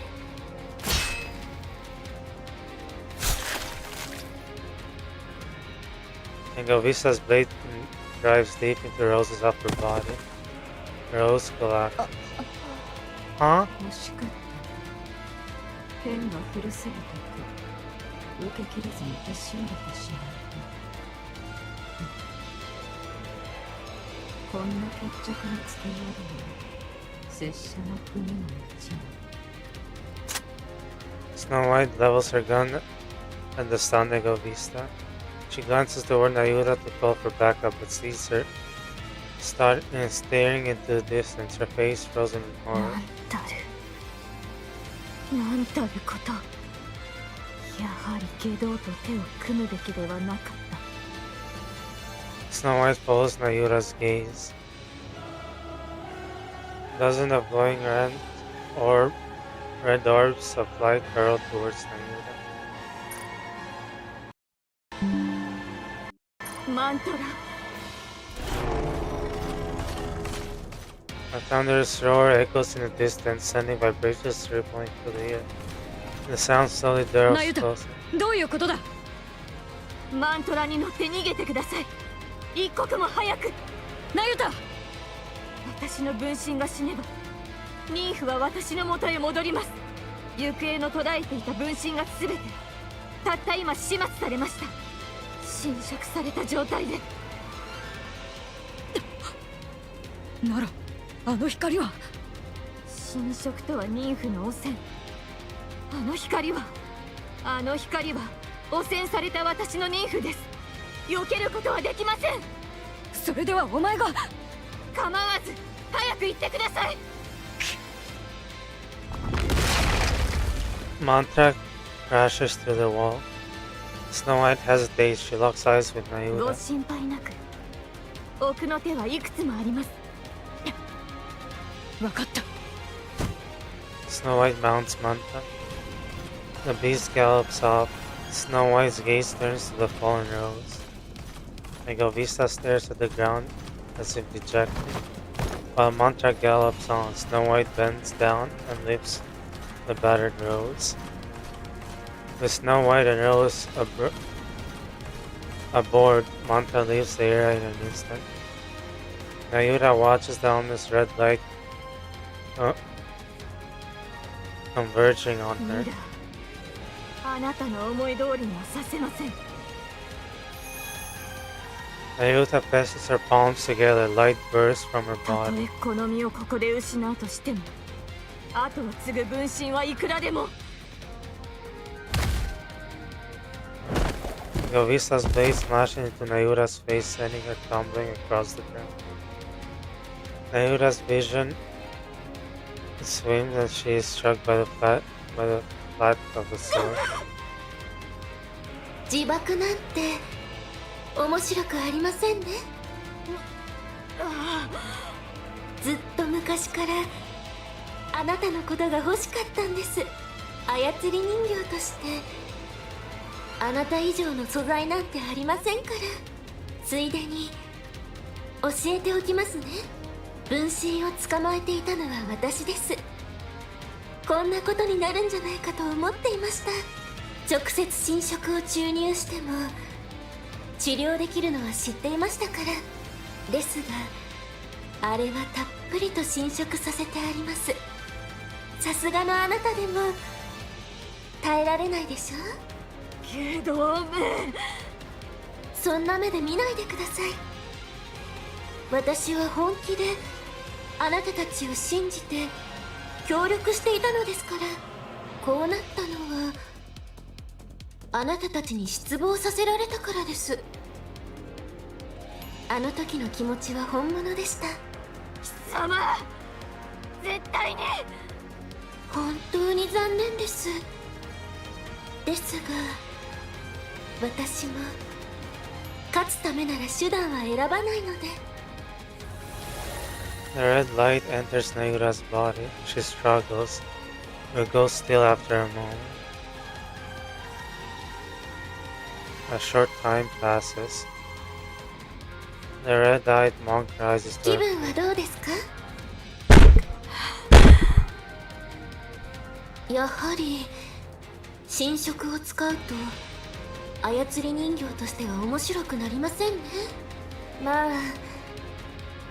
性能だけで満足しておきましょう。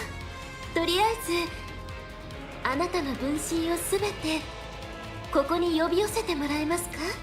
前からやってみたかったことがあるんです。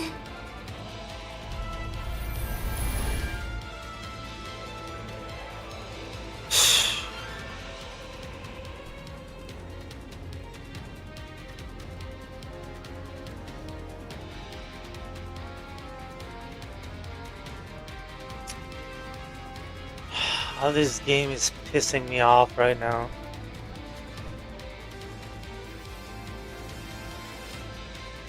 The red-eyed monk sits cross-legged and closes her eyes. Light rises upward. Watching that light, Mirror smiles.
Oh hey, reset time.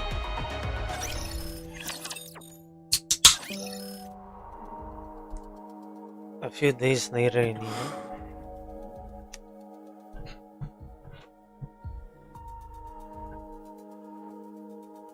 Johan's mind is unsettled. Since the battle with the Queen, there has not been a single day his heart has been at peace. That painful defeat weighs heavily on him. What happened afterward only made things more complicated. The corruption of Nayura's true 致 bond. 命的だな。大丈夫だ。あいつなら平気な顔で何とかできる。思った通りだったとでも言いながら急に得意面を見せに来るはずだ。侵食されたんでしょ。それも含めてどうにかするだろう。私はナユタを信じる。信じるっていうか楽観的っていうか。あいつはいつも誰かに全てを話したりはしないやつだ。常に後のことまで考えている。それに何度も助けられてきた。だから大丈夫だ。信じている。そうだな。私も信じよう。考えてみるほどあの陰険ネクラがそう簡単にやられるはずはない。まだ何か隠しているのだろう。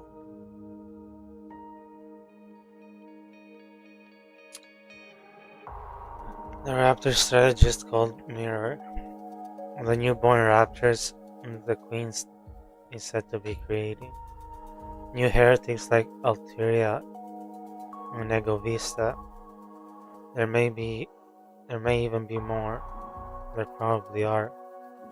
Liberalia, who arrived in Eden with only her head remaining. Rose severely damaged, now unresponsive, with only her brain waves still active. An unidentified weapon dubbed Red Shoes. So many new and unfamiliar things. Keep converging in Eden. Johann is conservative by nature. He is not accustomed to accepting things he doesn't have a full grasp on.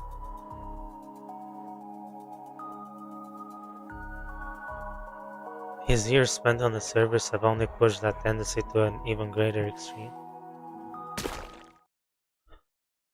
Johann steps on something. He frowns and slowly lifts his foot. A sticky black liquid stenches between his foot and the floor. Are the 4 beasts here? Johan's head hurts. He is afraid to open the door before him, but he can no longer ignore the noise coming from the outside. After taking a short breath, Johann opens the door. ちょっと Finally! 何でもかんでも拾い食いしちゃダメって言ったでしょ。お姉ちゃんにもらった。お姉ちゃんってどのジゼ？私じゃないよ。じゃあ誰？あ、ごめんなさい。私があげたの。ダメだったかしら。そうやっておやつばっかり食べさせたらご飯を食べられなくなるの。でも食べたいものを食べさせてあげたいじゃない。やりたいことだけやってれば生きていけるってわけじゃないでしょ。我慢も覚えさせないと。あら、急に話が大きくなったわね。うん、確かに重いのだろう。持ち上がらないよな。重いとは言ったが持てないとは言っていない。アームを持ち上げやがったぞ。人間もどきのくせに。これと同じぐらいか。お前が持ってみろ。お前の武器か。そんなもん私なら片手で持てる。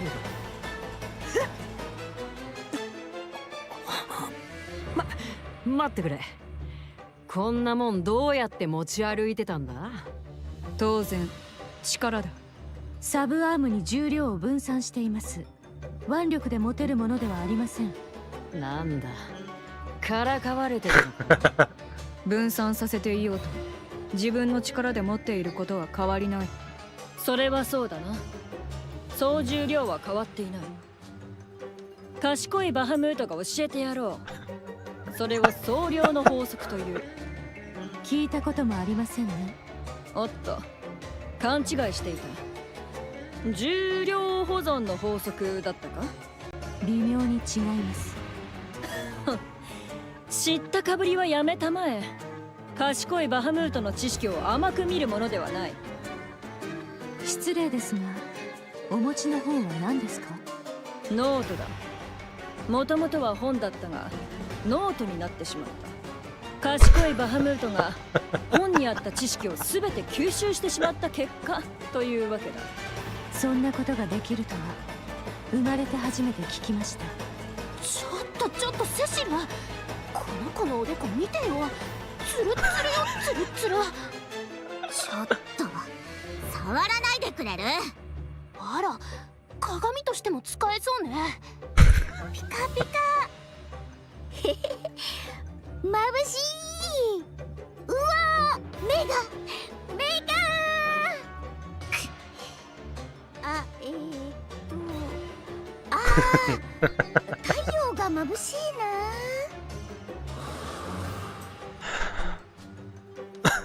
The moment he opens the door, the troubling thought that had been swirling in Johan's mind vanished. His brain mobilized every resource at his disposal in order to find a way to bring order to this chaotic situation. He combs through his memory and speaks the words he once used to resolve situations like this. 静かにしろ。But things do not quiet down at all. Johan's head pounds. He needs to resolve the situation one way or another. He quickly assesses what's happening. He approaches the source of the commotion, the person whom everyone is shouting at. 何？お前がリーダー。一応そんな感じ。今の状況を整理したい。フォービーストと言ったな。うん、ヘレティック。そう。クイーンを生み出した。まあの指揮官の友人。あ、うん。見境がないな。話は聞いている。お前たちの。Johan is startled by the sudden strange sensation against his leg. He looks down. Oh, only one? A girl is clinging to his leg. あらあら、この子ったらもう懐いちゃって。Johan ignores the girl and continues. 話は聞いている。お前たちの。目的は何だ。ただ助けに来たとは信じられない。目的を聞かせろ。戦おうとしている敵が何なのか。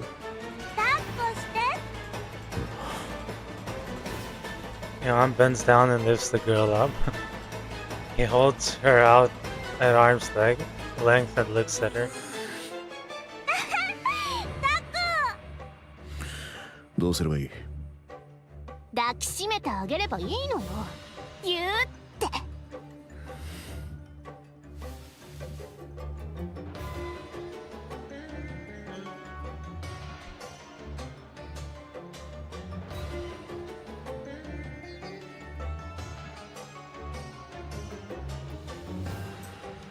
Oops, sorry. Johan brings the girl into his embrace with stiff, awkward movements. She falls asleep almost instantly. 寝たようだ。そうね。誰の胸でもよく寝られるみたい。このままこうしているうん。下ろしたら暴れ出すし。と暴れ出す。そりゃもう大泣き。いつまで続ければいい？まあ、この子が起きるまで。Johan looks down at the sleeping girl in her arms. The thoughts that had been tormenting him moments ago are completely gone. Focusing all his attention on holding the girl, Johan stood frozen in place. This is the first time Cecil has seen this side of Johan. She bursts out laughing. うん。状況についてはよくわかったわ。協力する。敵についての説明はこれ以上不要か？うん。いらない。もう戦ってきたから。やっぱ、あれがクイーンだったってことだね。通りで、あいつ、放っといたらどうなるの？不明だ。何も分かっていない。スノーホワイトの報告によれば、今はラプチャーどもを作り直しているらしい。今度こそ、奴らだけの世界を作り出すつもりだろう。共存など、夢物語だな。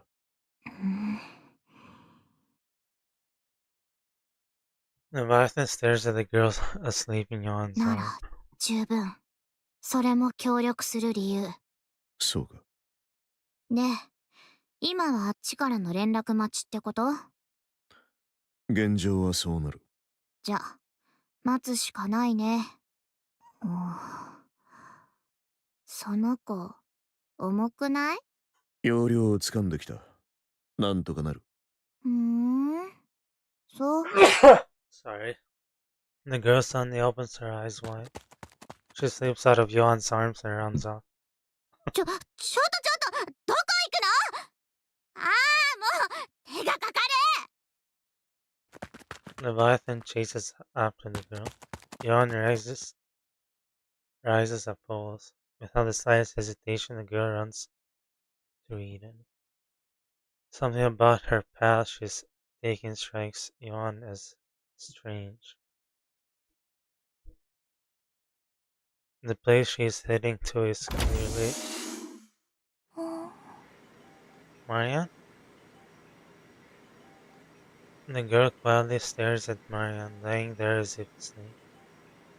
She waves her hand in front of her face, but Marianne does not wake.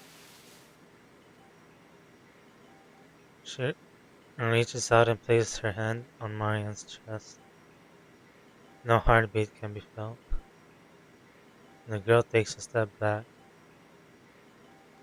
and places her hand on her own chest. She feels 2 heartbeats.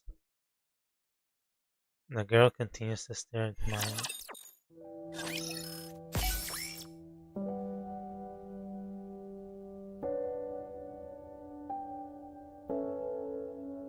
Is she gonna...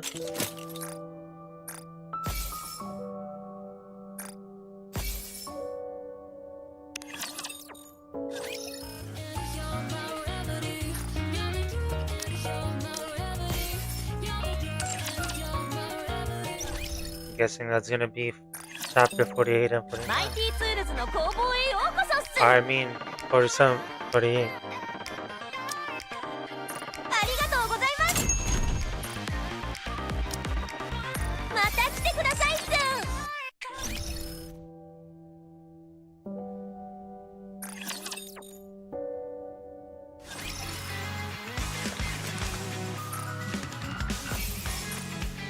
ただいまより任務を実行します。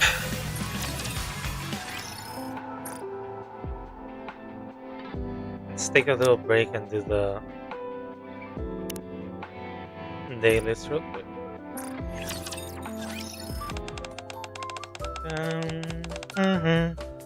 It seems the sea breeze is making this mirror dirty. Is there something I could clean it with?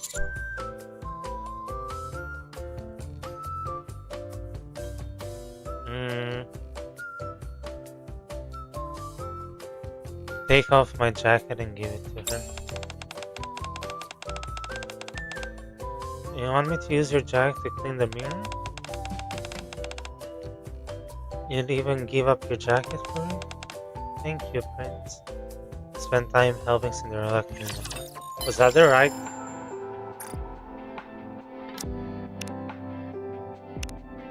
Ugh.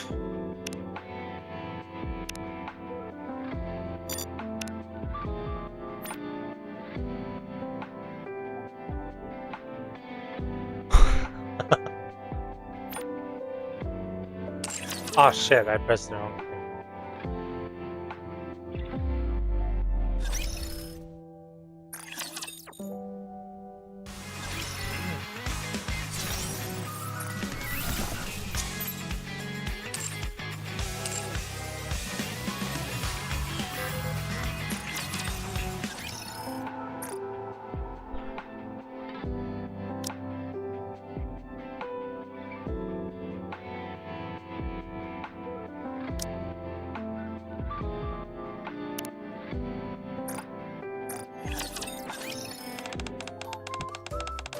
I don't think I've ever looked out the ocean.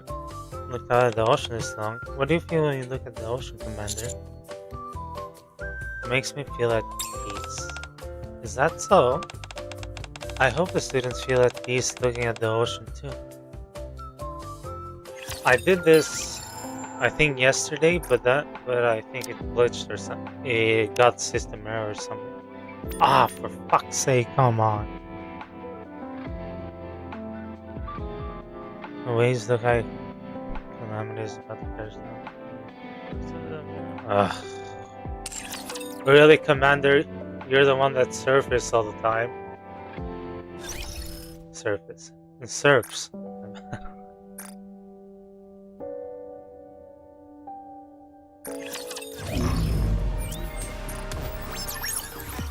So now we're with Dorothy, right?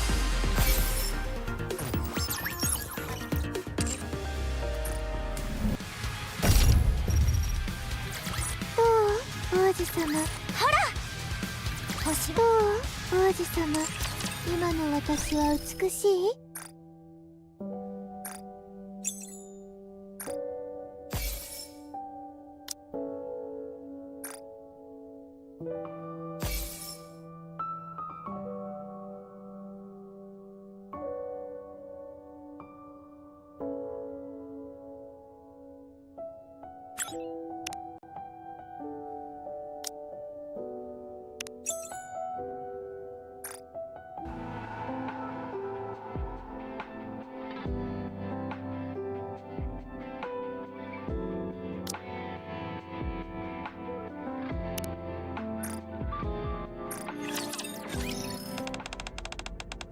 ？You haven't forgotten, have you, human? You agreed to ally with me. I haven't forgotten. Good. I checked once more in case you went back on your word. Don't forget that. I'm doing you a favor by allying with you. Which one was the right one?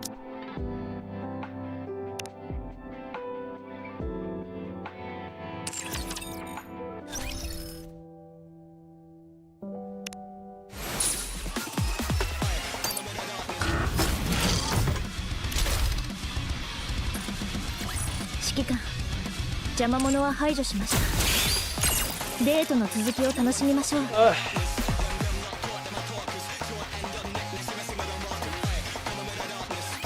派手に蹴散らすよ。Next event is Persona. It's gonna be so ass. リロード。命がけで私を守る。ベンデッタを楽しみましょう。とっておきの看板メニュー召し上がれ。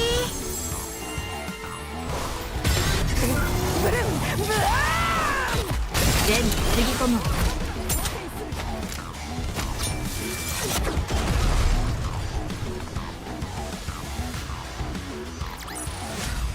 依頼完了。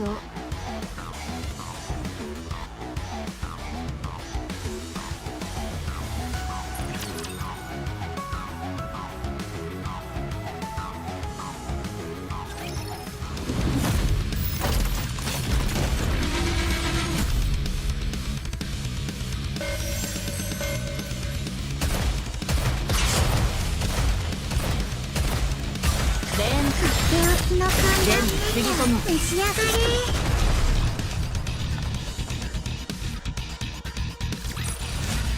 勝利の花を咲かせました。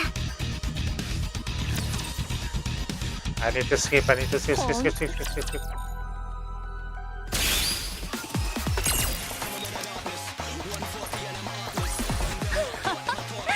私を敵に回すとどうなるか分かった？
久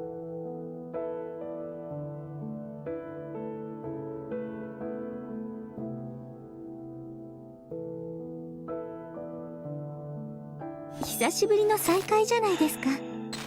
もう少し皆さんの話を聞かせてください。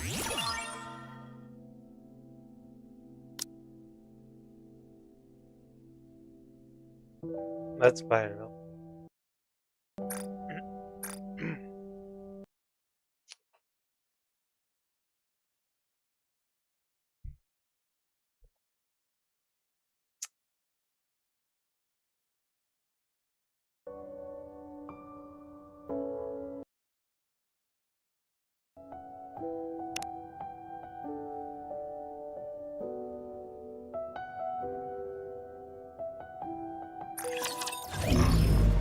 Dorothy time. 撃て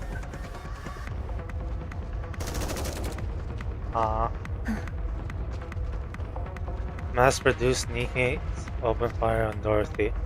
Dorothy effortlessly evades the fusillade.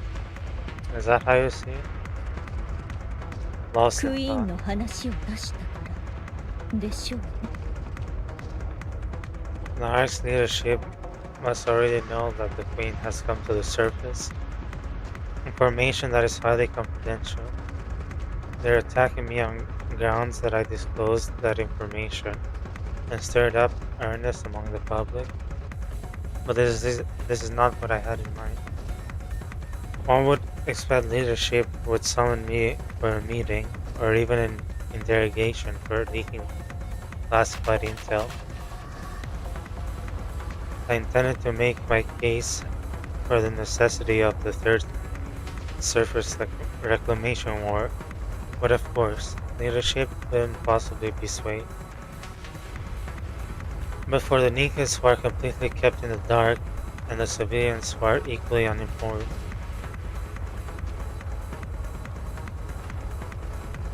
the mounting chaos within the Ark would have been more than enough to shake them to the core. I need to be the one who puts those fears to rest. It's impossible to explain everything to them as it were, so some degree of deception is necessary.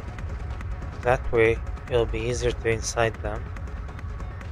After all, what people want are visible facts and solutions. Oh, sorry about that.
Alright, sorry. Log.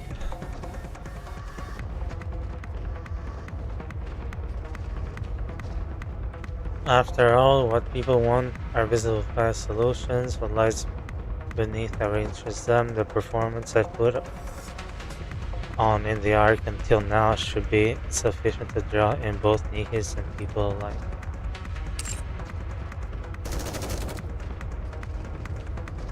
But this I did not anticipate.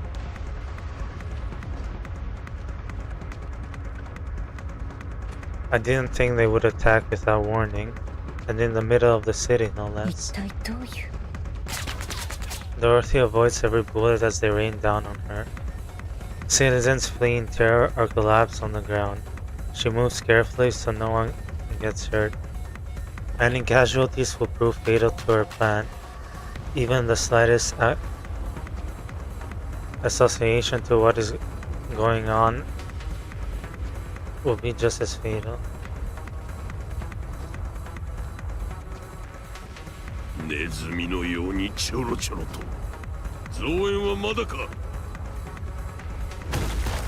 moment Doban's shout fades, a swarm of mass-produced Nikkes appear. They open fire on Dorothy. Dorothy dashes forward. Meeting the hail of bullets, she charges forward. She charges towards the mass-produced Nikkes spread into formation. She does not draw her gun. Instead, using hand-to-hand combat, she takes them down one by one. With no knowledge of close-quarter combat, the mass-produced Nikkes begin to fall. Dorothy keeps dropping them without pause. 副司令官ドバン。知られていたのか。総司令官 Why は the もちろん fuck are you so tall? 副司令官に関する情報までアークでは厳重に隠匿されていますが、あなたの情報だけは簡単に閲覧できたのでよく覚えています。セキュリティレベルの低さからしても肩書きほどの方ではない。違いましたか？そういえば特に顔合わせをした記憶もありませんね。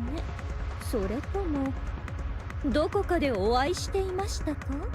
会ったことはなかっただろうな。では私に何か恨みでも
？Alright.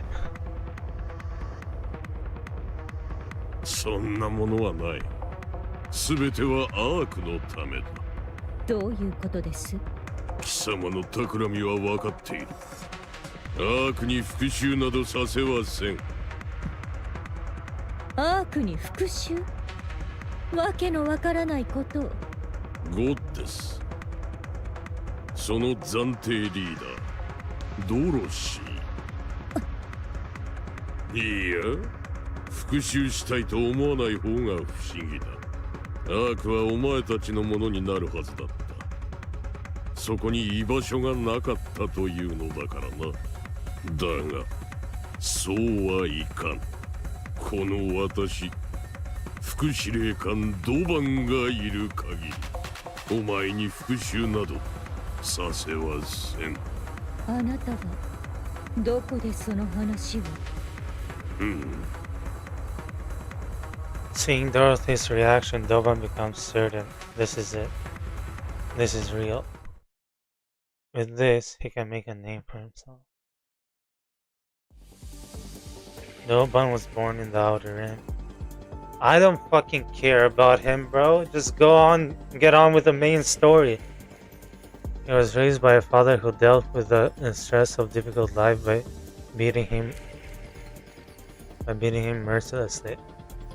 To this day, he is unsure of if that man was truly his father. Perhaps that was simply what he wanted to believe.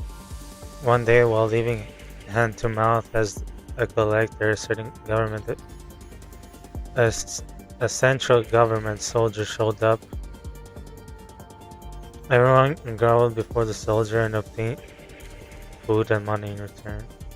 Doban polished the soldier's shoes out of curiosity, and the soldier gave him money. It was a large sum that would take 3 months of work to earn, but he turned down the money.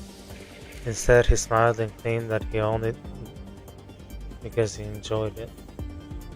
The soldier took an interest in the boy on the rim, one who explained no compensation. The soldier stayed in for a month to put Doban to work as his errand boy. Doban served the soldier wholeheartedly, and on the last day the soldier said to him, "Come to the Ark and serve me there." And so Doban received an identification chip from the soldier and headed to the Ark. 1 month was all it took. The identification chip that everyone in the Outer Rim could have only dreamed had come to him simply because he served an unnamed soldier for a month. It didn't take long for him to realize that everything he so desperately desired in the Outer Rim is easily obtained in the Ark. Doban lived as a citizen of the Ark before becoming a soldier. One day an opportunity arose for him to tour the Outer Rim, which he accepted without hesitation. He did so because he found himself missing his hometown. The moment he crossed the partition, however, Doban was horrified. Had this place always been this filthy and dark? Someone approached him and polished his shoes. It was the man he used to call father. The man repeatedly bowed and polished Doban's shoes, but had no idea who Doban was. Doban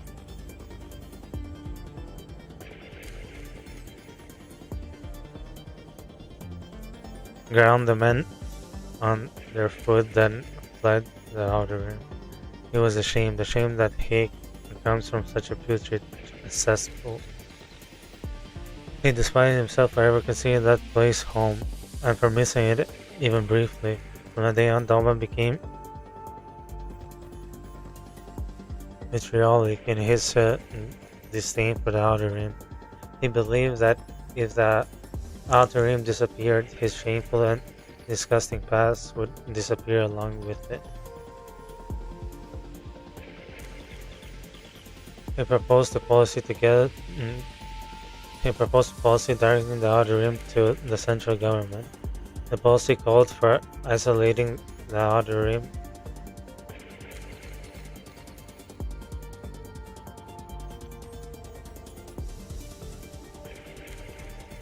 designating it as a dumping ground. The central government approved the proposal and gave Doban full oversight. From the central government's perspective, the Outer Rim had always been a headache, but abandoned or not, it was still a place where people lived. But the policy Doban presented treated the Outer Rim as a place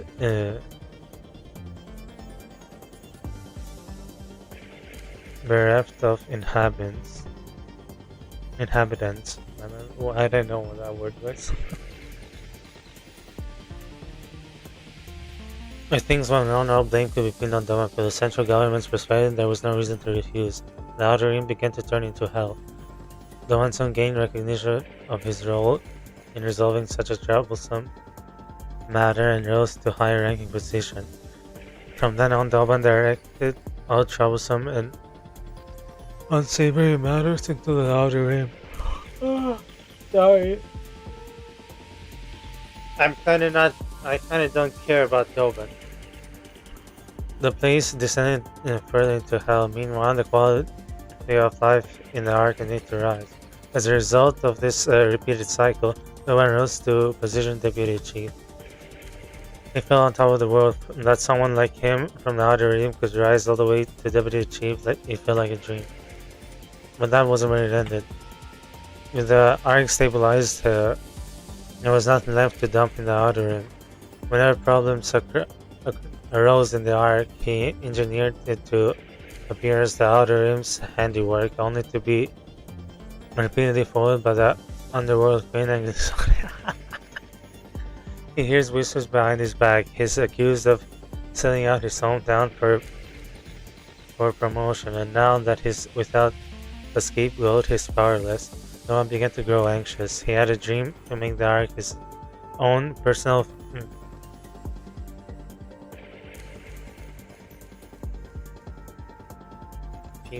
What the heck is that? The thought of the Outer Rim native standing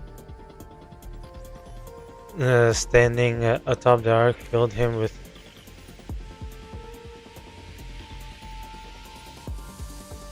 unbridled joy. He had no way of getting there, save for his capacity for inhumane methods. Though one had no real talent. His standing naturally began to erode, and nobody acknowledged his worth. He was excluded from important meetings, and he was not even assigned a Nikke to his name.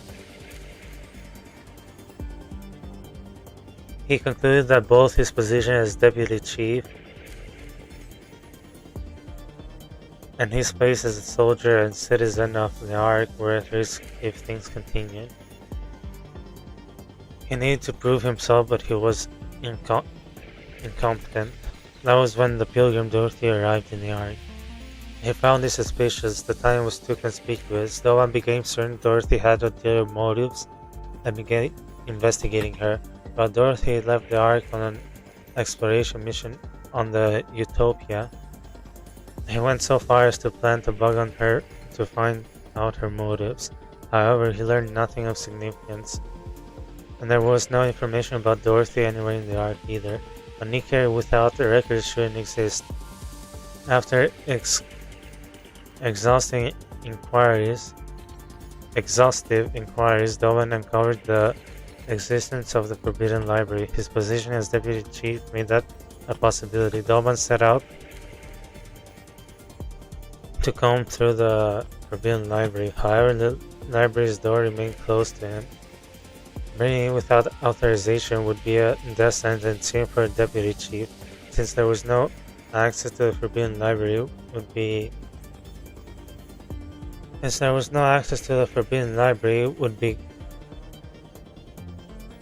Since the access to the Forbidden Library wouldn't be granted to it, Dolan was left stomping his feet in frustration. After days of looking around the Forbidden Library, he spotted Nikke scoping out the area. Dolan sensed that an opportunity would present itself. And sure enough, something miraculous happened. Blackout, yeah. Shot the Nikke in the head, stole the book from her. Huh? So that Nikke had been noting came spring with a book. No fucking way.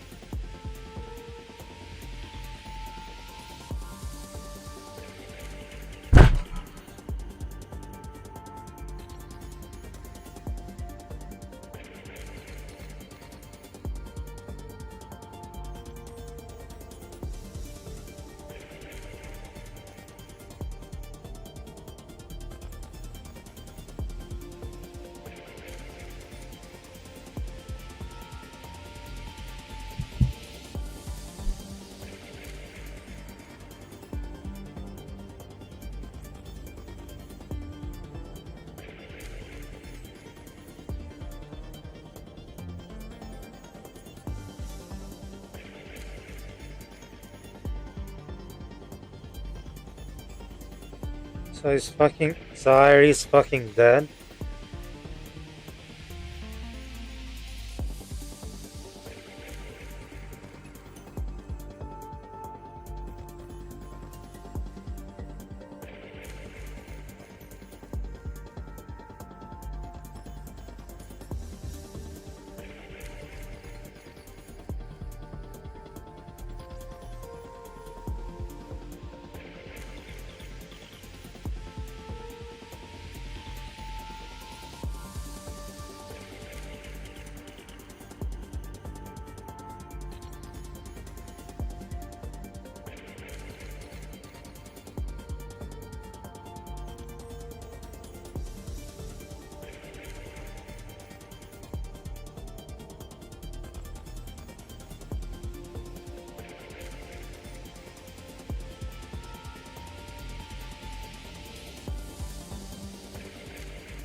After reading everything written in that book, Doban let out a shout of triumph.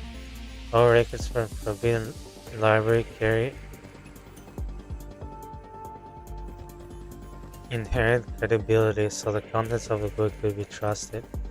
He became certain of Dorothy's intention. He was convinced if he killed Dorothy before she brought ruin to the Ark, his expanding would solidify for good, eliminating the instigator intent on destroying the Ark right before any damage occurred. Just imagining himself as the hero who averted the crisis and saved the Ark filled him with joy. Doban, guardian of the Ark. While he yet stood, peace would reign in the Ark forever. 答えてください。どこでその話を聞いたのです？アークに知らない者などいない。まさかわからないとでも思っていたのか。お前の目的までお見通しだ。ゴッデス部隊、勝利の女神、人類の希望、伝説に名を連ねたニケがこんな落ちぶれ方をするとは実に残念だ。アークは絶対に渡さん。そうですか。すべてをご存知と。それでどうするおつもりですか？決まっている。人々を混乱に陥れ、アークに危険をもたらさんとする侵入者を処断する。一つだけ聞いておきましょう。私たちはなぜ捨てられたのですか？何を言っている。お前たちがアークを捨てたのだろう。どういう意味です？お前たちゴッデス部隊は度の過ぎた要求をした。最高権力者の座とアークの半分にも等しいものを望んだ。無制限の兵力指揮権と資源の使用権もそのうちだ。アークの人々の暮らしなど考えもせず、己の利益ばかりを考えた。武力を盾に脅迫までした。アークはそれに立ち向かった。そしてお前たちは敗れ、アークから逃げ去ったのだろうが、それでも活躍をたたえて各地に像が建てられ、伝説を語り継いでいるというのに、アークに感謝しろとは言わんが、大した横暴ぶりだ。あなた、当時の私たちを直接見たことは？いいや、私はアークで生まれた。Liar。ああ、そうでしたか。そういうことにされたのですね。No one knows the whole truth. He knows the author of the Forbidden Library foresaw what fate awaited the goddess squad upon entering the Ark. He knows they took on the role of a villain to prevent the goddesses from being forgotten, and he knows why the goddesses ended up the way they did, but he doesn't say anything. What matters now for him, the Ark's deputy chief,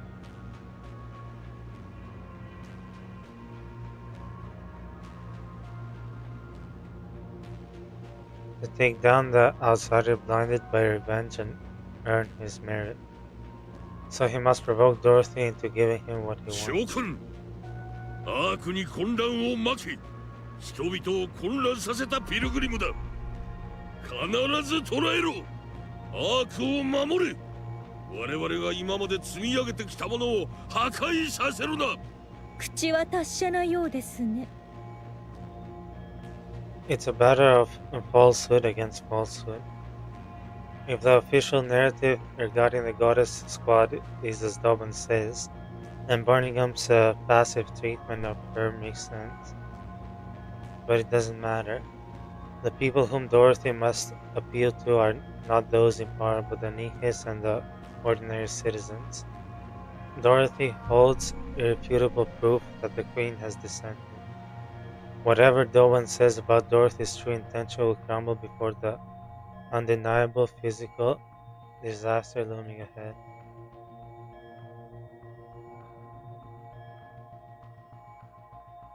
Both lies will come to light one day, but Dorothy is confident in her victory. If the truth is great enough, even the small lies mixed into it have a way of becoming the truth. To ensure that she'll come out on top when that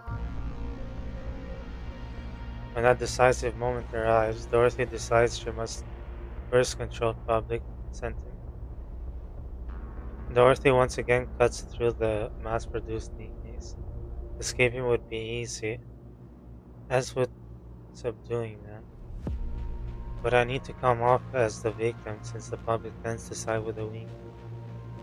I'll give them just enough of a fight to take some hits, but under no circumstance can I use my gun, and there must be absolute no casualties.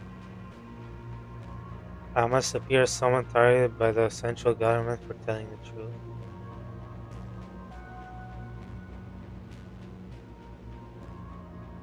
Doban's actions here will give the Nikkes and citizens the confirmation they need.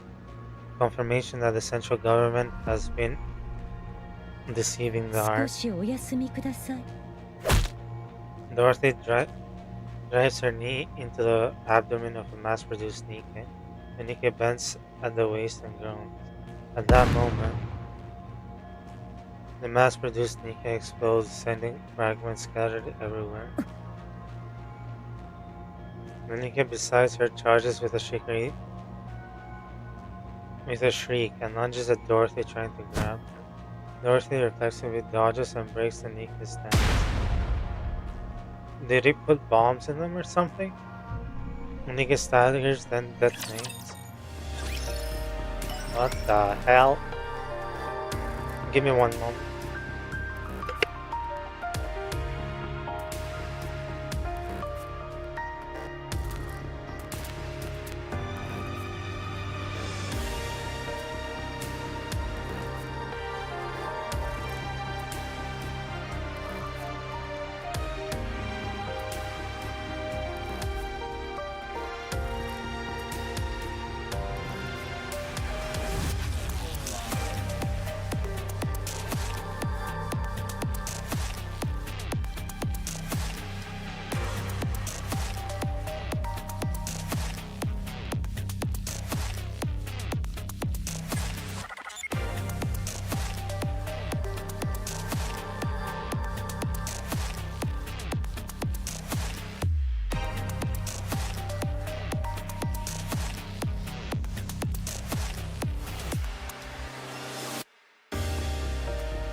Dorothy brushes a fragment of something from her face and realizes it's her. 卑劣な真似を。くなんということだ。部隊に被害発生。Asshole. 総員、鎮圧弾の使用中止。実弾に切り替えろ。ピルグリムに抵抗の意思あり。All the mass-produced Nikke simultaneously replace their magazines and fire at Dorothy. But the bullets are the same as they were before. Everything was just for show. While dodging the bullets, Dorothy glares at Dober. アークを混乱に陥れようとする邪悪なピルグリムめ。この副司令官ドバンが絶対にそうはさせん。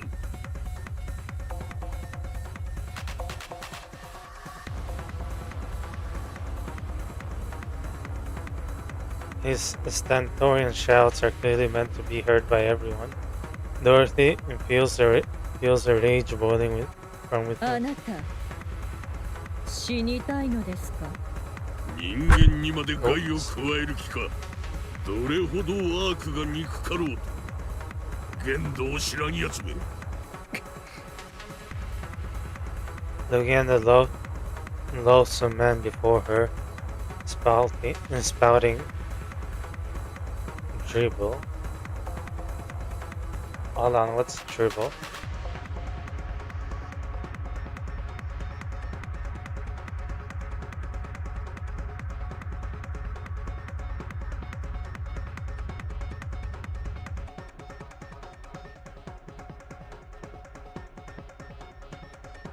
Or is it dribble?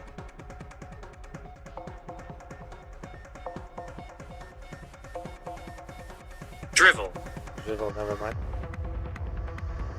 Silly, careless, or meaningless talk and writing, or the act of letting spit flow from your mouth. Ew. Gross ass fucker. She considers perhaps breaking one of his legs. Wouldn't be so bad. She could stage it as an accident, make it look like he fell on his own. A mechanical sound echoes from above. Dorothy looks up. Rapi and I land together aboard 7 Dwarves 0. We assess the situation.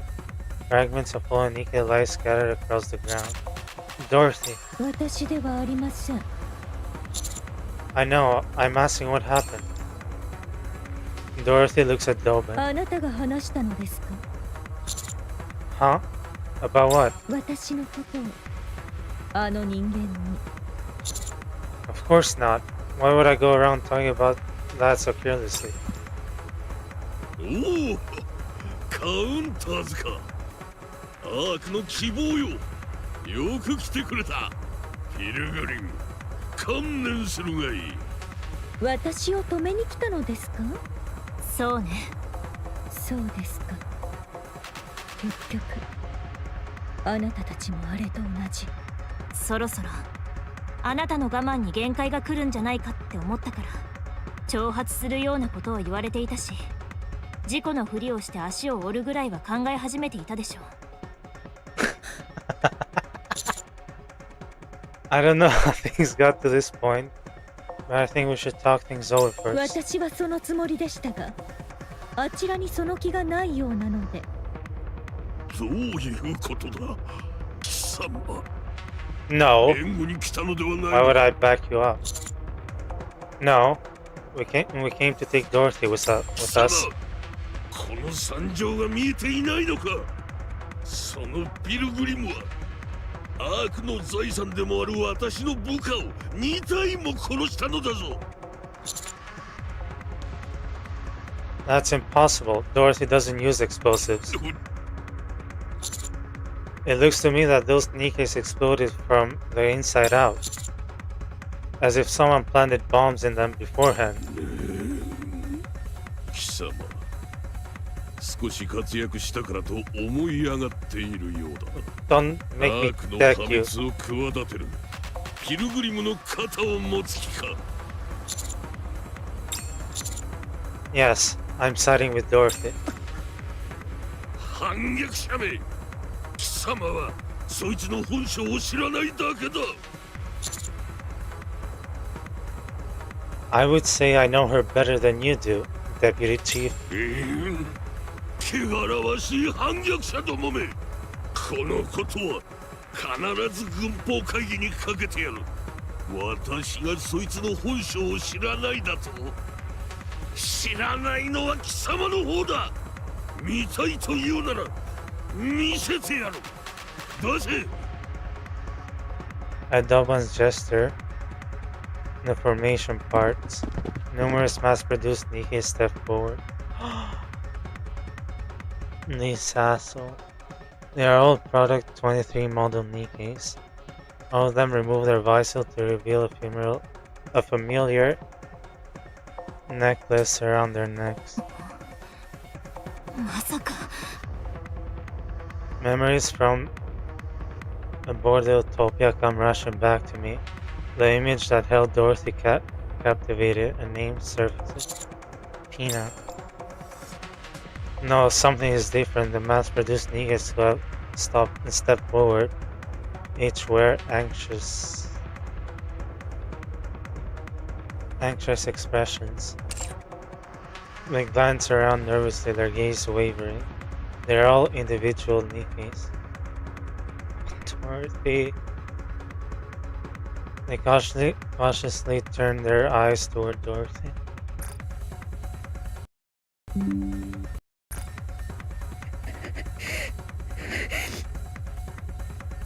Up until now, I've never seen Dorothy wear that expression. Seeing Dorothy's face, Doban celebrates inwardly. The name he heard spoken through the wiretap about Dorothy was a world utopia, Pina. The same one confirmed in the book from the Forbidden Library, Pina. Whoever this Pina is, she's clearly someone important to Dorothy. So he dug through old records to learn everything he could about Pina. Fortunately, the book from the Forbidden Library even detailed her final demise. From there, he mobilized as many Product 23 models as possible. He prepared and equipped them with the same necklace seen in the photo. Now he'll send them hurling towards Dorothy, then kill them all. If Dorothy becomes angry, good. If she loses reason, even better. If she comes charging at him to kill him, it'll be perfect. In that moment, she'll become the Ark's public enemy #1. The Nikkes at his side are equipped with energy shields ready against optical weapons.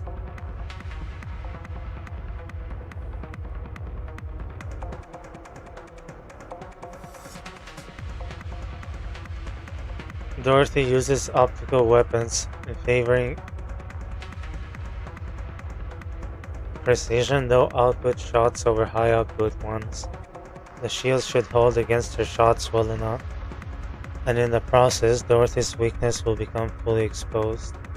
After that, everything will fall into place. He'll take down Dorothy, the pilgrim with unclear motives who possesses a clear threat.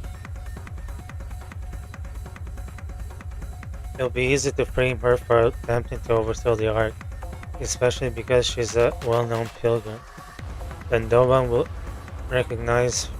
be recognized for his efforts for saving the Ark from danger. He recalls Dorothy's reaction earlier. Drunk on the feeling of victory, Doban smiles for the first time in a while. I don't fully understand the relationship between Pina and Dorothy. Even so, one thing is certain, Pina is more precious to Dorothy than anyone else. And the image of that very person is standing before her now. This is an act of desecration. A vile one at that. It is trampling with muddy feet into a sacred space of a stranger's cherished cherished memories. 行け。 A mass-produced Nikke resembling Peanut hesitates, then runs forward. She spreads her arms towards Dorothy and forces a smile. Dorothy stands frozen, staring blankly at the sight before her. The Nikke approaches. ドロシー様 Wow. And she explodes.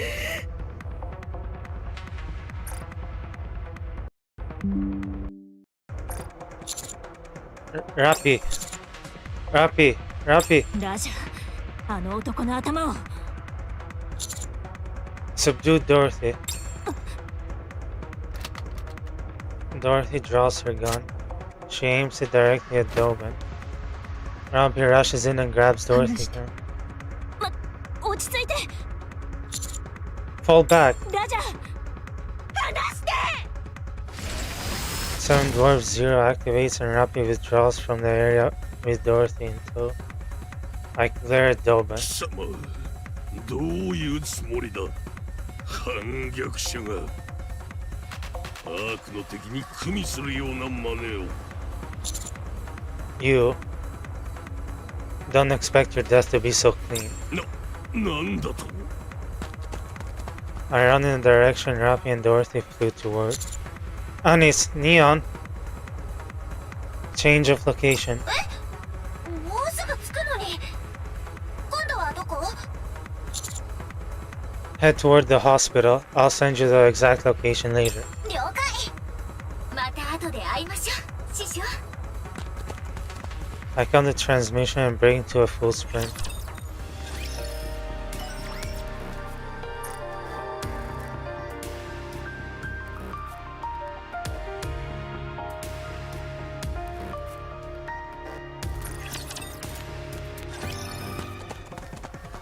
I sprint in the direction Rappy and Dorothy are headed. The only problem is, I didn't know the exact location either. Oh. There. Rappy tumbles across the ground. From a distance, I catch sight of Dorothy pulling away. 指揮官、 Rappy, are you okay? 危ない。 Dorothy fires wildly. I quickly hurl myself to the side. The optical rounds scrape across the ground. She fired her gun. 完全に我を失っています。 Dorothy approaches rapidly in low flight. Rappy unleashes a volley at her, but she rolls clear of every shot. In the same moment, Dorothy fires back with optical rounds. Wait, if I get shot, I'll die. 私でも同じです。 Rappy and I roll out of the way as he grazes our body. Dorothy walks slowly towards us. まだ続けるつもりですか？続けたくはないけど、そうしなければあなたはドバンを殺しに行く。ええ、その通りです。生かしておく理由はありませんから。そんなことはやめて。アークを乗っ取るつもりではなかったの？殺してしまったらそれもできなくなるわ。今までのあなたの計画が全部水の泡。私の計画？なくなりました。もう何も残っていません。ドロシー、何があったの？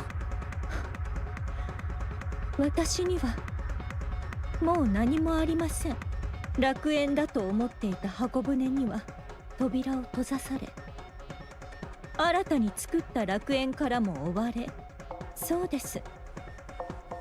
私は諦めました。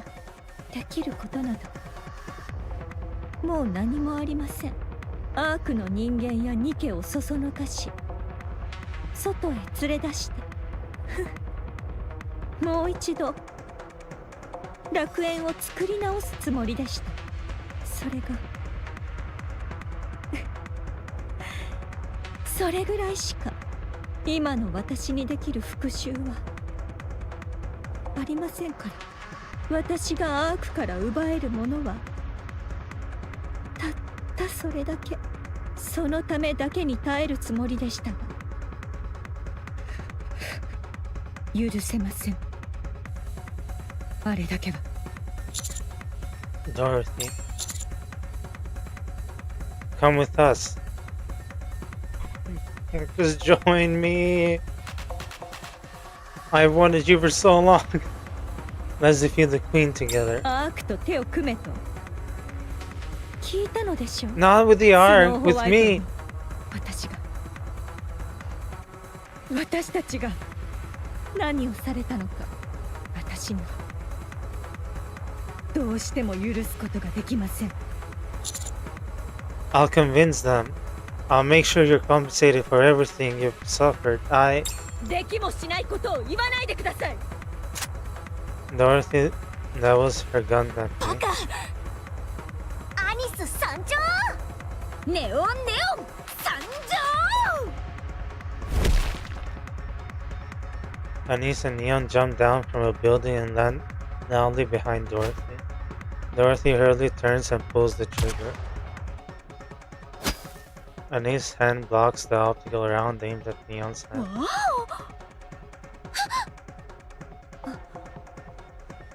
ちょっと。今のは私が。 Dorothy steps back. 今殺す気だった。違います。申し訳ありません。ドロシー。ねえ、あなた大丈夫ですか？大丈夫？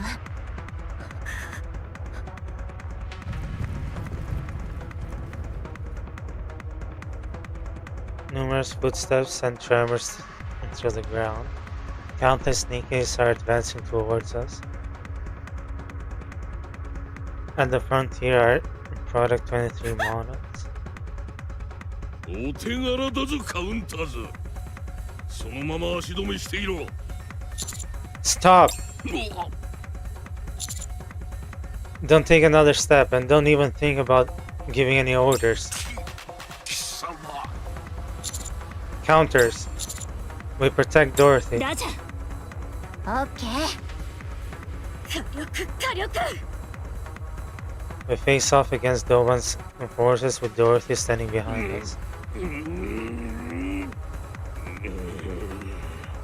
行け。 The mass-produced Nikke's leading the formation exchange nervous どう bent. した。行け。早く。突撃しろ。 The leading Product 23 models charge forward. With frightening expressions, they rush towards us. Fury fills Dorothy's eyes. Rapid quickly grabs both Dorothy's hands. Anise and Neon follow suit, grabbing Dorothy's shoulders. なんでこんなに力が強いのよ。こっちは3人がかりなのですが。離して。私はあの人でなしよ。分かってる。あいつは人でなし。でもここは耐えて。耐えて。耐えろというのですか。もしレッドフードでこんなことをされたら耐えられるというのですか。怪我されたのです。私の何より大切な翼を冒涜されているのですよ。何も知らないで。私の記憶を、何より大切な記憶を踏みにじって。分かってるはず。挑発よ。乗ってはダメ。乗って差し上げようじゃありませんか。もう構いません。存分に乗って差し上げましょう。本気で言ってる？ええ、そうです。 Rapi releases Dorothy's hands. She looks straight at Dorothy and 分かっ says, た。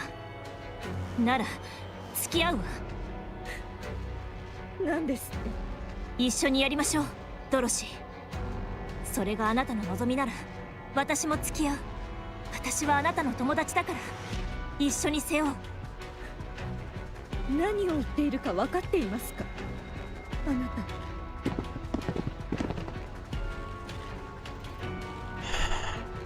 The ground shakes from the thunderous footsteps. In an instant, countless Nikke surround us. Deputy Chief Barningham arrives with reinforcements in tow. 全員動くな。ドロシー。武器を捨てろ。バーニンガム。武器を捨てろ。ドロシー、今すぐだ。早く。なぜです？いいだろう。目撃者は多い方がいい。Where's Anderson? Doban fiddles with something. I get a bad feeling in the pit of my stomach.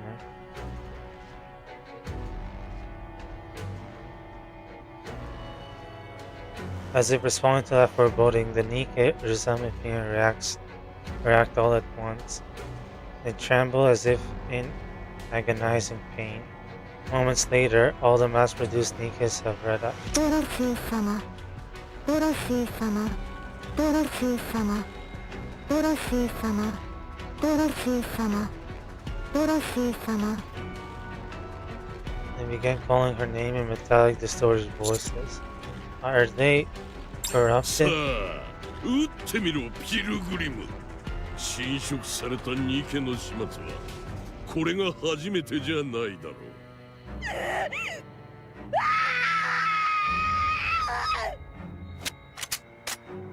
Dorothy shakes everyone off and raises her gun.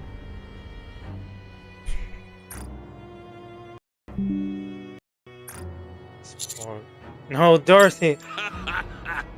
そうだ、撃て撃って本性を見せろ。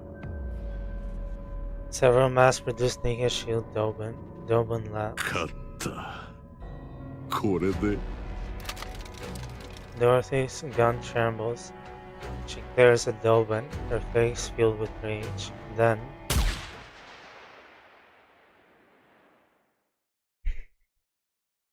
a hole opened in Doban's head.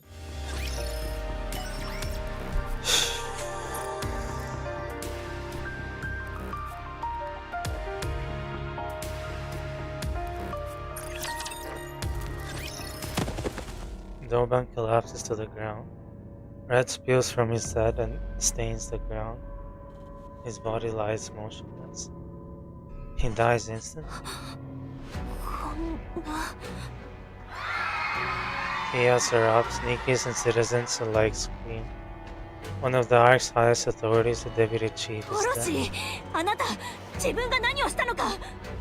私ではありません。 I turn my head. Smoke rises from Deputy Chief Barningham's gun. Deputy Chief. エニック、判決を。判決を言い渡します。首脳部の過半数以上の同意を得ずに、アーク内で紙幣を動員したこと。首脳部の過半数以上の同意を得ずに、アーク内で実弾を使用したこと。首脳部の過半数以上の同意を得ずに、アーク内で爆発物を使用したこと。また、その過程で不必要なニケの犠牲を生んだこと。さらに、極秘である侵食研究のデータを首脳部の過半数以上の同意を得ずに乱用したこと。以上により、アークに著しい混乱を引き起こしたこと。かかる罪状に基づき、副司令官ドバンに対し、副司令官バーニンガムが略式の処刑を行ったことについて、状況を看過すれば、アークの混乱をさらに深刻化させる恐れがあったこと。過剰な挑発行為により、未確認個体であるピルグリム・ドロシーをアークの脅威たらしめる可能性があったこと。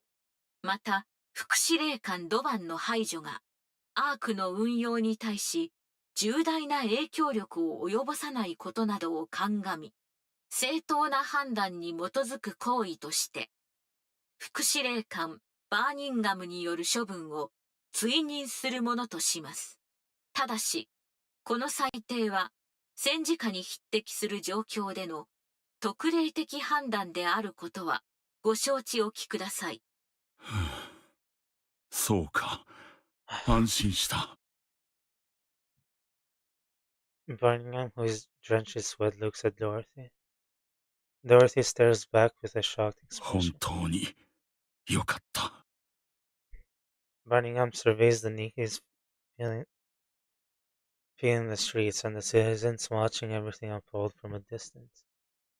Then he ニ whispers ケ to me, と目撃者たちを落ち着けてやってくれ。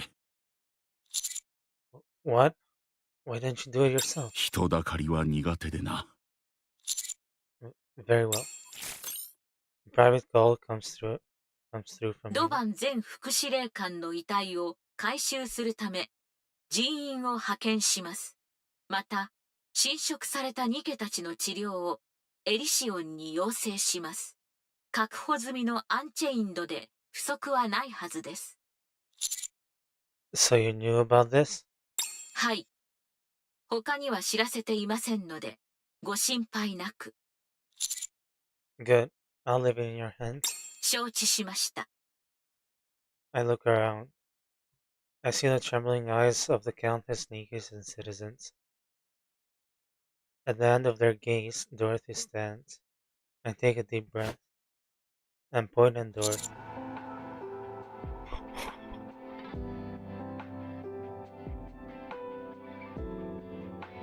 Oh, I'm about to tear up.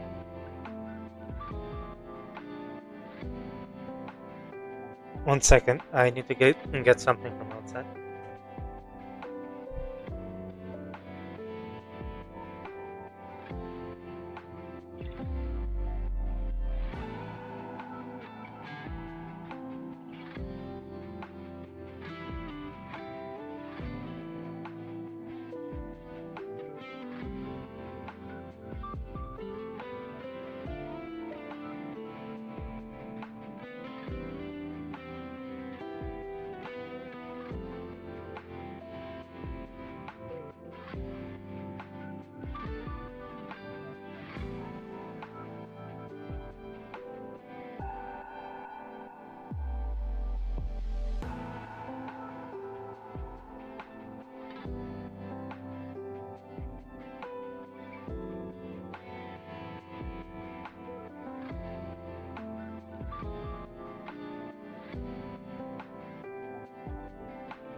Ah, wait.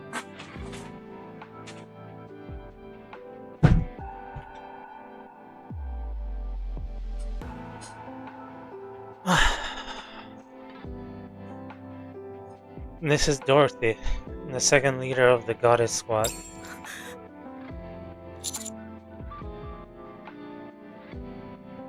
The Goddess Squad is not a legend. They existed, and their leader stands before you now. 急に何を Dorothy is innocent. I can vouch for her. You all know what Dorothy has done for the Ark in its time of need. I will personally guarantee Dorothy's safety. As the commander of the Counters, the Commando unit, former Deputy Chief Doban, he attempted to frame and execute Dorothy. His motives are currently under investigation. His actions were no different from acts of terrorism, including the discharge of firearms and the planting of bombs inside Nikkes to use them as weapons. He was executed by Deputy Chief Birmingham.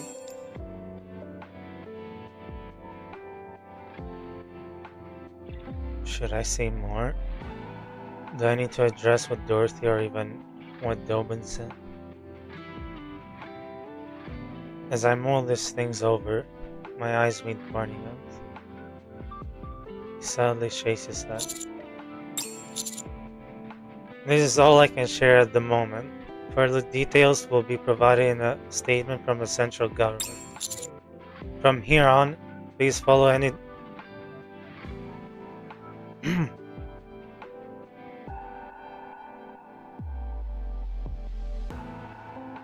From here on, please follow any directives issued by the central government. Thank you. The commotion begins to settle. Dorothy. 誰かこんなことをしろとは頼んでいません I'll convince them. 何をです I'll convince them so that you can be compensated for everything you've been through. Just trust me.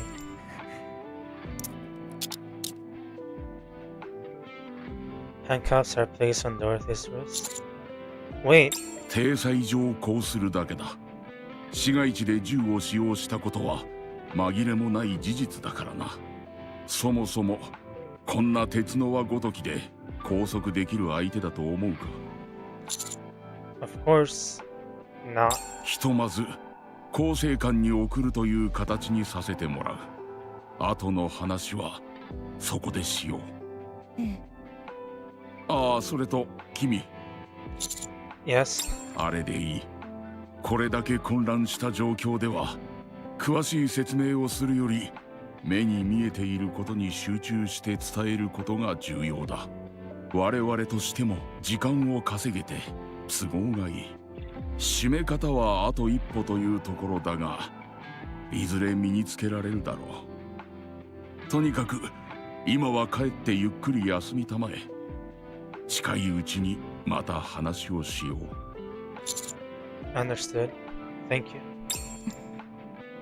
ドロシー。はい。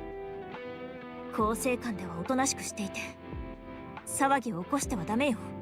差し入れしてあげるから。読みたい雑誌があったら教えてください。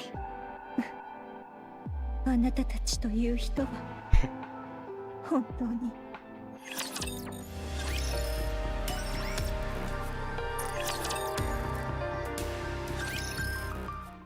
Dorothy and Birmingham stare at each other. After more than 10 minutes, Dorothy begins to grow restless. Just as she is about to speak, Birmingham opens the door. 先を急ぎすぎだ。ニケや群衆を先導し、第三次地上奪還戦を始めさせようなどと、本当にできると思っていたのか。あなたがいつまで経っても何もしないので、やむを得ずそうしたまでです。クイーンの降下は事実か。ええ、そうです。エデンの壊滅も。君がゴッデスのドロシーであることも。ええ。まあそれは知っていたがな。何ですって？君がかのゴッデス部隊のドロシーということは初めて会った時から知っていた。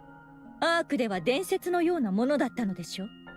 そんな話を信じるなど、アークの副司令官としては。初対面の時君が聞いてきたことがあったな。尋ね人だ。名前とその人物の行方を聞かれた。オスワルド、私の祖父にあたる。血のつながりはないがな。Dorothy springs to her あ feet. なたは。座ってくれ。ここで騒ぐのは得策ではない。説明はする。そうしてください。Dorothy sits back down. 私は君を疑っていた。君が本当にあのゴッデスのドロシーかどうか。君の企みは最初からほぼ分かっていた。アークを狙っていることは隠しきれていなかったからな。だがそれだけで処分することもできなかった。祖父の残していた記録の中で君は誰よりも輝く勝利の女神だったからだ。私の祖父、つまりオスワルドは君たちを守るために憎まれ役を買っていた。どういうことです？アークガーディアン作戦の後、アークはゴッデス部隊の処分を考えていた。中央政府をはるかにしのぐ影響力を持つ存在になるというのは分かりきったことだ。そこでアークへ帰還する時を狙い、あらゆる手を使ってゴッデスを陥れる計画があった。全ての名誉を失わせようとしていた。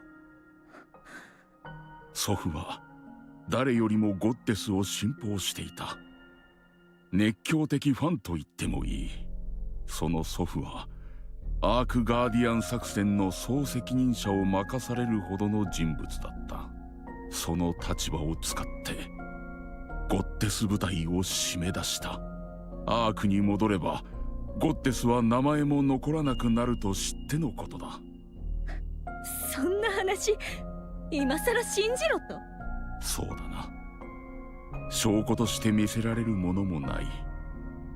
だが当時の中央政府にはドバンのような連中が何人もいたようだ。嘘をつくのでしたら口裏程度は合わせておけばいかがですか？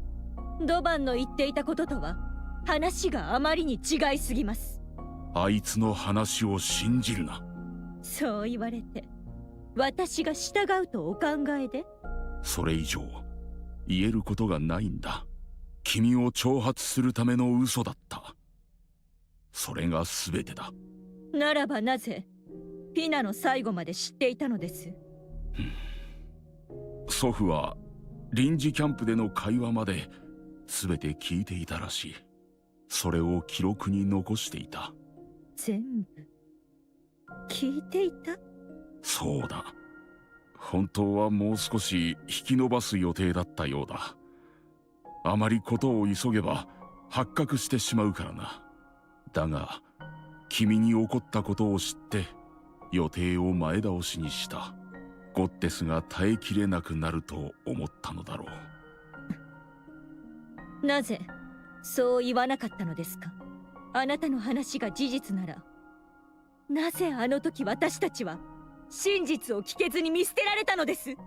アークに戻ればゴッデスは政治的に消され、実験台に送られ、あらゆる濡れ衣を着せられる。そう言ってもゴッデスはアークへ向かっただろうな。そんなはずがない。自分の目で確かめると。君たちはアークをそれほどまでに信用していた。問題が起きたので後で連絡します。これもダメだ。おそらくゴッデスはアークの入り口から離れようとしなくなる。君たちがアークを大事に思っていたからだ。祖父の立場からしてそれなりに現実味のある作り話が必要だった。ゴッテスがアークから離れるような話だ。たとえそれが自分への憎悪や憎しみ、復讐心によるものだとしても、時が流れてゴッテスがいつかアークに復讐することも目指さないような、できれば二度とアークを見たくないと思わせる話を作る必要があったのだろう。ではそれ以降、アーク側から私たちへの通信が絶えた理由は？アークは長い間 VTC という組織が支配していた。 VTC は君たちの存在を許そうとしなかった。できることは何もなかった。 VTC の支配力があまりに強すぎたからだ。そこで祖父はゴッテス部隊は脱走したという報告をでっち上げた。その後 VTC は壊滅し、状況は変わったが、その時にはもうかなりの時間が経っていて、君たちを探す方法がなくなっていた。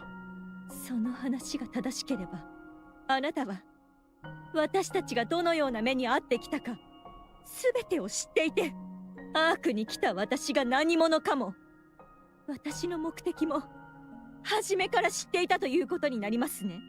なぜ黙っていたのです？私を嘲笑うためですか？さっきも言った通り、君を疑っていたからだ。事の顛末を知っていれば、いつかアークへ復讐に戻ると考えるのは当然の想像だろう。だから様子を伺っていたんだ。たった今まで君が昔のままのドロシーなのか、復讐心に燃える変わり果てたドロシーなのか確かめなければならなかった。だがもう答えは出た。あなたのおじい様は悲しむでしょうね。そのドロシーがこんなありさまになってしまうなんて。ですが分かっていますか？私がこうなったのも全てあなたたちの。申し訳ない。今なんと？申し訳ない。アーク全てを代表することはできないが、この通り謝罪する。私はそんなことが聞きたかったわけでは。ドロシー、君はアークをどうしたい？私はアークを奪って復讐。違うな。君にそんなことはできない。私は君の様子を見て答えを出したと言った。これが私の答えだ。君がアークに復讐することはできない。今すぐめちゃくちゃにすることもできるのですよ。やろうと思えばできるだろう。そうするだけの武力も知力も統率力もある。だがそうはしなかった。あえて遠回りをしている。君は何度もアークを危機から救った。ニケや人間からの感謝の言葉に喜んでいた。君の言う通り、君は今すぐにでも復讐を果たせる。だがそうしていない。今回の件で確信ができた。君はあのドバンにさえ一発も撃てなかった。君にはできない。君はまだゴッテスで勝利の女神だ。君がアークに復讐を果たすことはない。哀れなものだ。長い間燃やしてきた復讐心がわずかな承認や敬意を得られただけで揺らいでしまうものだとは不憫なものだ。それでもニケや人間を、人類を愛することしかできない君は、そして悲しいことだ。いいように利用されるばかりで復讐を果たせるほどの知恵も力もありながら、それを活かせない君の愚直さは。勝手なことを。何がわかるというのです。だからこそ君はまだ勝利の女神のままだ。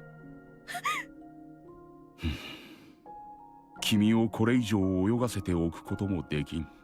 敵になるか味方になるか覚悟を決めたまえ。敵であれば打ち倒す。だが君が今も勝利の女神であるというなら、アークは君を助けるだろう。そうなることは約束する。君が再び勝利の女神、人類の希望、ゴッテスとなれるよう力を尽くそう。それ以上何も言わないでください。お願いです。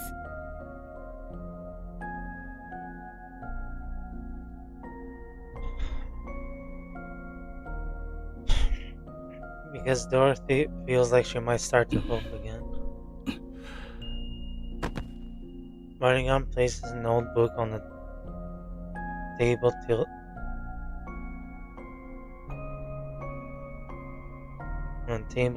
祖 down. 父が手書きで残した君に関する記録だ。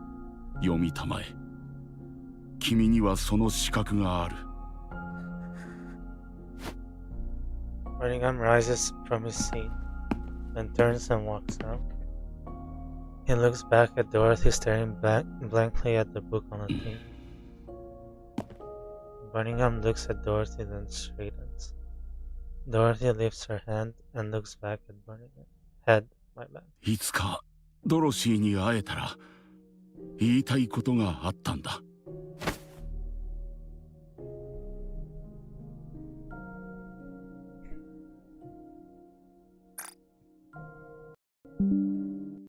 人類のために戦う。Please don't say. ゴッテス部隊に感謝を。The door closes. Dorothy stares ahead blankly.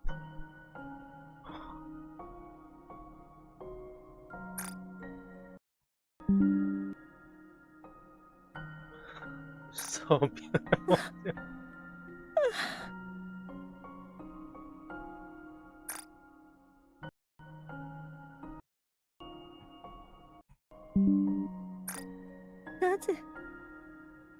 なぜこんなバカみたいに、こんな簡単に。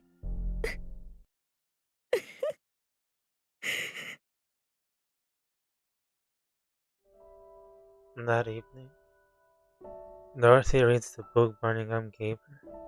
The final page is filled with nothing but words of guilt toward the goddesses, which Dorothy stares at blankly through the entire night. When morning comes, she hears that a high-ranking official from the central government has requested a visit. She doesn't want to go because it's certain to be an uncomfortable meeting. Even so, she gets to her feet. Dorothy sits in a chair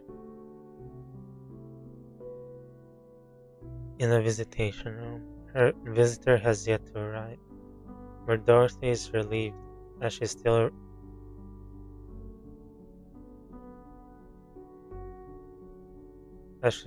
wrestles with her feelings. A short while later, she hears the door opening behind her. And their son.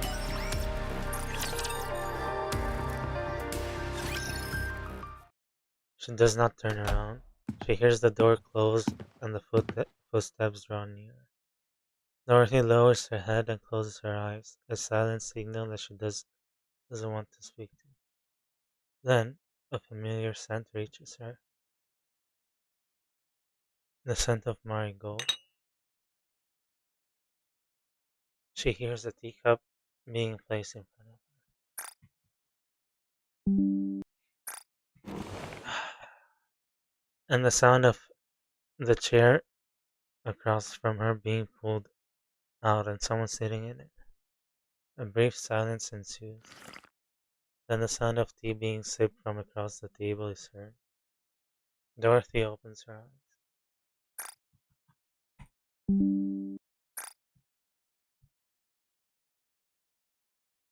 She looks at the golden liquid swirling in the teacup.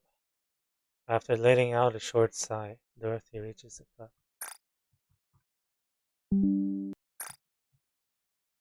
Just as she is about to grasp the handle, a voice speaks from や across は the り table. これが一番か。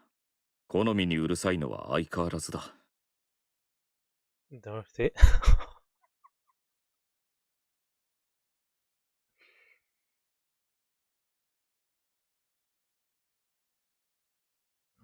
Stop. Dorothy freezes and her pupils widen. Ah. She barely managed to lift her trembling head to look for my. I can't see shit. Anderson looks at Dorothy with a gentle smile.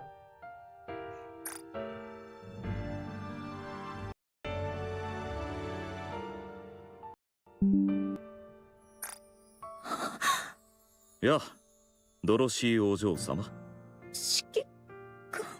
年を取ってわからないんじゃないかと心配だったが、安心したよ。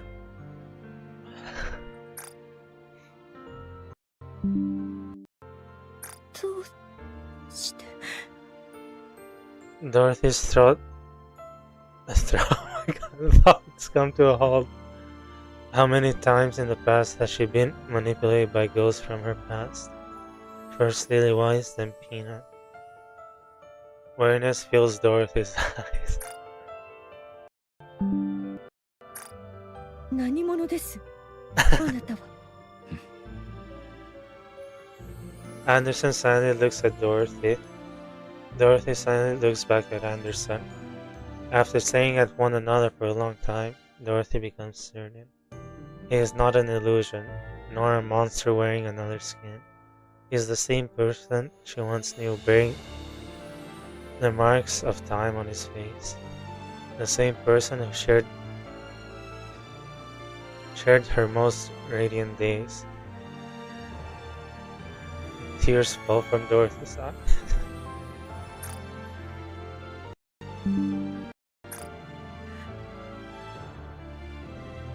生きていたのですね。じゃっじゃーん。まあ、そういうわけだ。遅くなってすまない。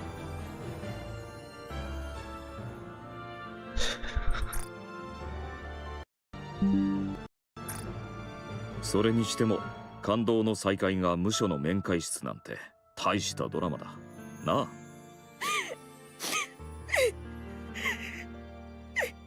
長生きはしてみるものだ。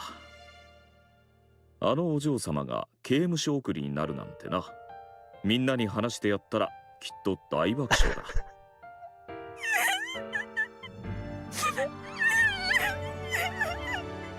少しも変わっていないな。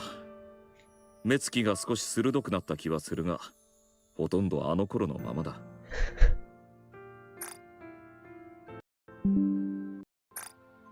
私もニケになればよかったな。自分だけ年を取るなんて不公平じゃないか。それともスキンケアのおかげか？お嬢様御用達のスキンケアグッズとかあるなら教えてくれ。静かにしてください。泣いているのがわかりませんか？そろそろ泣き止んでくれ。私までもらい泣きしそうだ。ああ。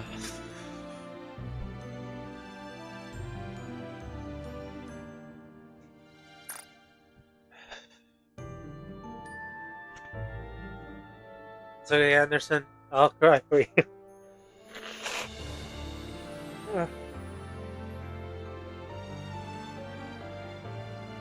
年を取ると涙もろくなるらしい。あれこれ健康にいいものを食べるようにしてはいるが、昔のようにはいかないな。だから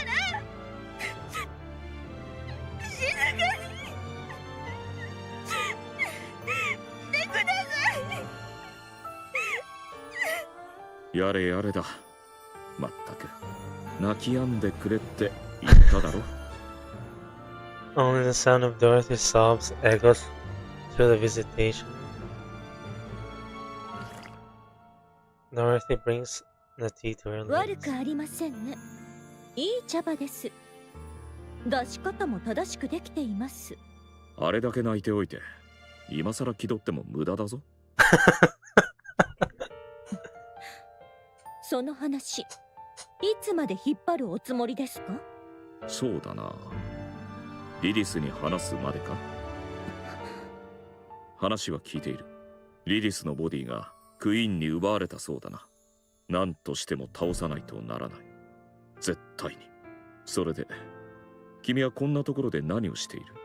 話はすでに聞いているのでは？ああ、だから聞いたんだ。今クイーンの首を取るために戦っていてもまだ遅いぐらいだ。だからここで何をしているのか聞いた。自分探しの旅か？そういう指揮官こそ生きていたなら今まで何をしていたのです？しかも私がアークにいるというのになぜ今まで？落ち着いてくれ。全部聞かせてやるから。しかし昔の話をするなんて久しぶりだな。ワクワクしてくる。軽口はもう結構です。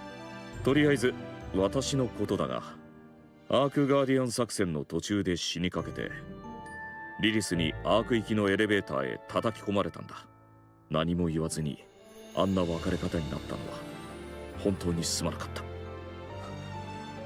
た。アークに来てから治療続きでどうにか死なずには済んだが、目を覚ました時には何十年も経っていた。 VTC の連中があえて昏睡状態のままにしていたらしい。それだけの時間ずっとだ。そんなことのために開発された技術ではなかっただろうにな。 VTC は指揮官の影響力を恐れていたのでしょうね。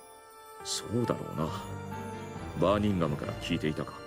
いいえ、記録を読みました。ああ、あの本のことか。よく書けていたな。私の活躍が抜けている以外はいい記録だ。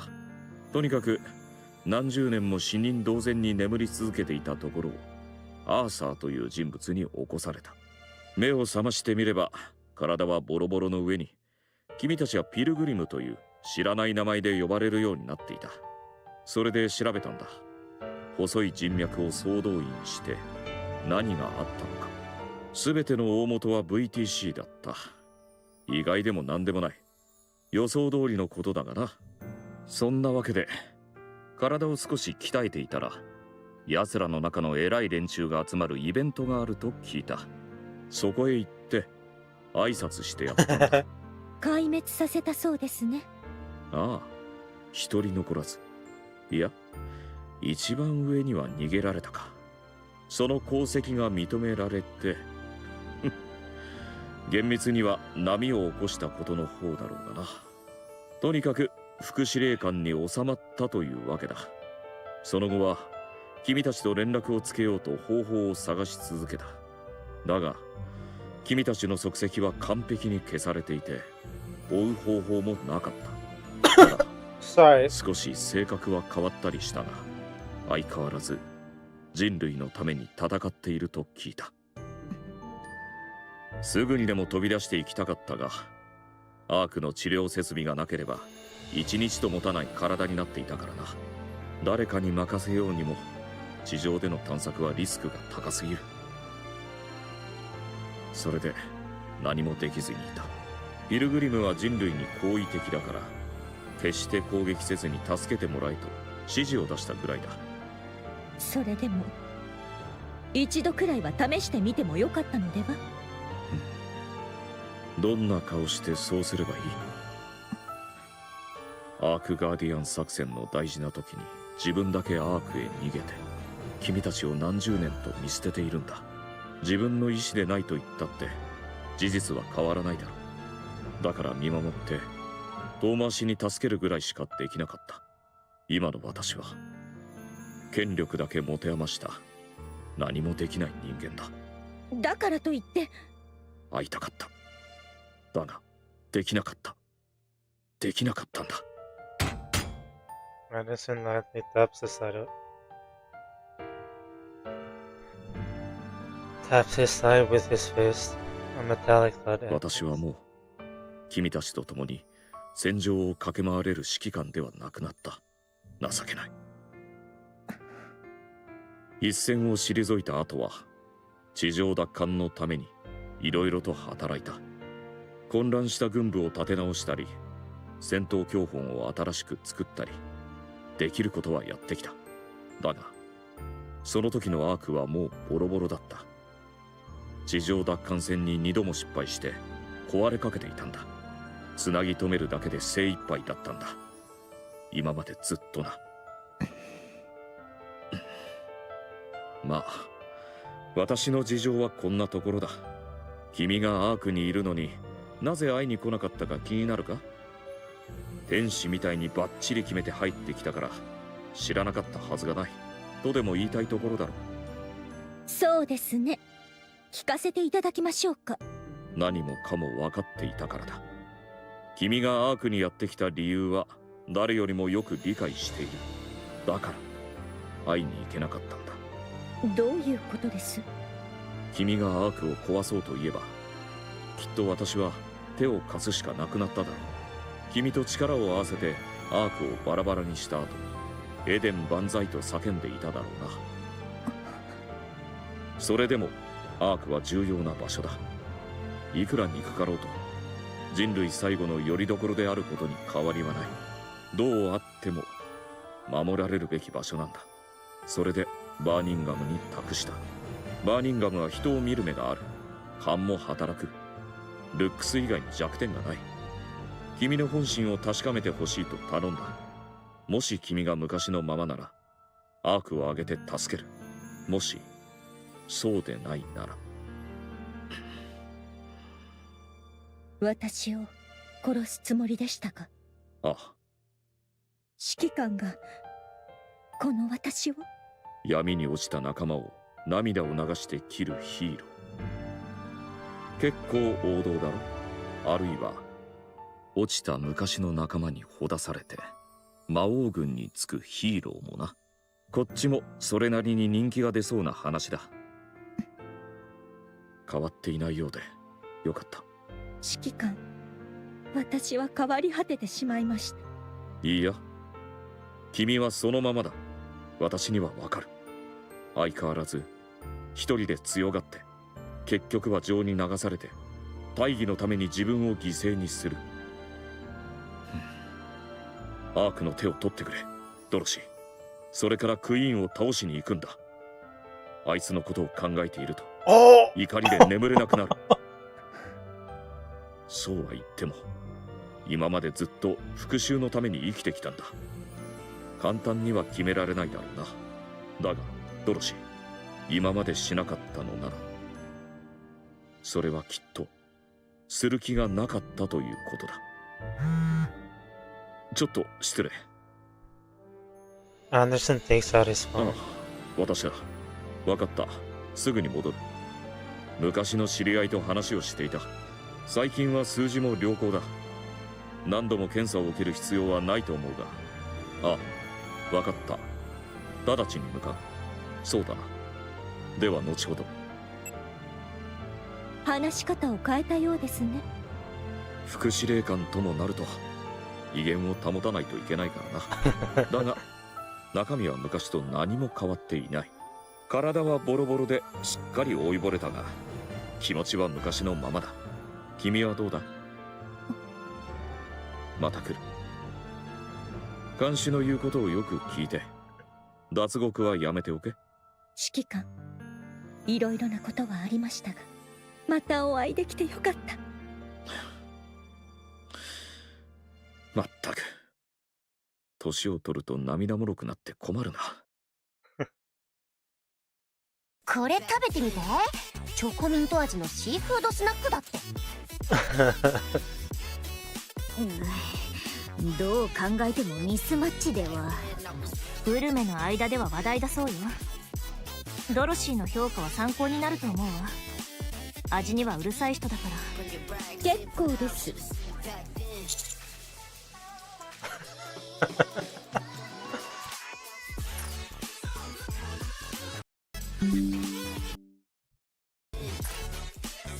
Wow, this fried ramen is really good. It's salty, spicy, and just hits the spot. でしょ。私が思うに人気がないのは名前のせいよ。うまく変えたら大ヒットしそうじゃない？こっちの餃子の山は何？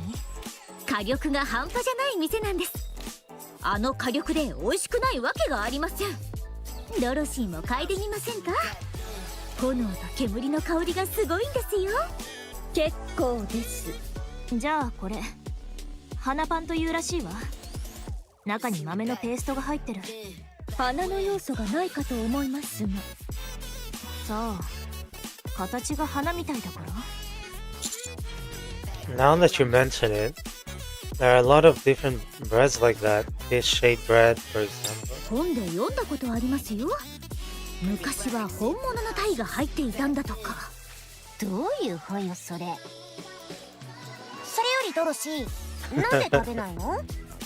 全部あなたのために買ってきたのに。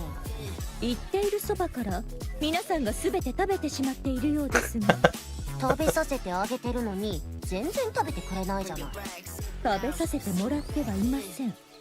はいはい、じゃあお口開けて。ほらね、口まで持って行っても食べてくれないし。それなら私に食べさせてください。なんで指を突っ込むんですか？Ew. 食べ終わったのでしたらそろそろお帰りいただけますか？ We haven't even started. 30 minutes later. お腹いっぱい。そろそろ帰るわ。そうですね。帰りにコーヒーでもどうですか？お腹がはち切れそうです。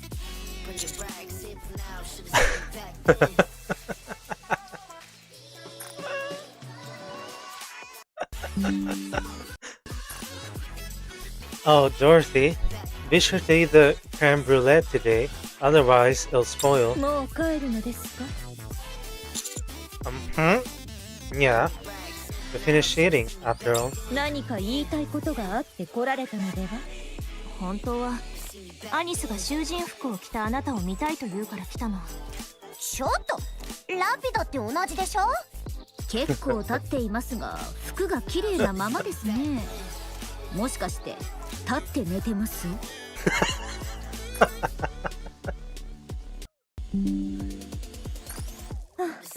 そうですか。もう行ってください。届けてほしい手紙はない？捕まったらそうやって外と連絡するものよ。ああ、そうそう。ラピも前科者だから詳しいのよね。わからないことがあったら聞けるわよ。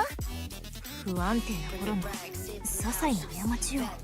ドロシーとラピが同じ部隊になれば犯罪者部隊が結成できますね。リアルカインドネスがもうあるでしょ？帰ってください。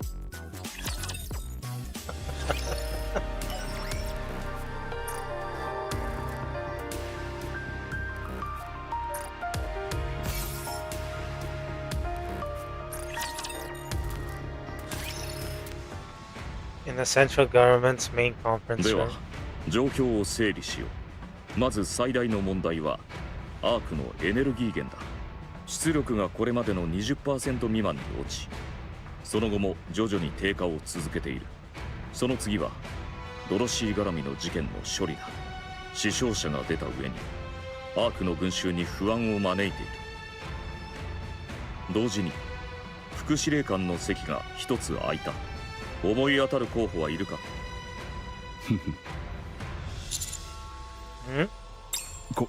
候補ならいる。だが時期尚早だ。そうか。まあその話は後だ。それから3件目、6O 絡みの市街中心部での戦闘。あらゆる憶測が飛び交っている状況だ。民衆も大きく動揺している。いずれ解決せねばならないが、Concert! これといった決め手がない。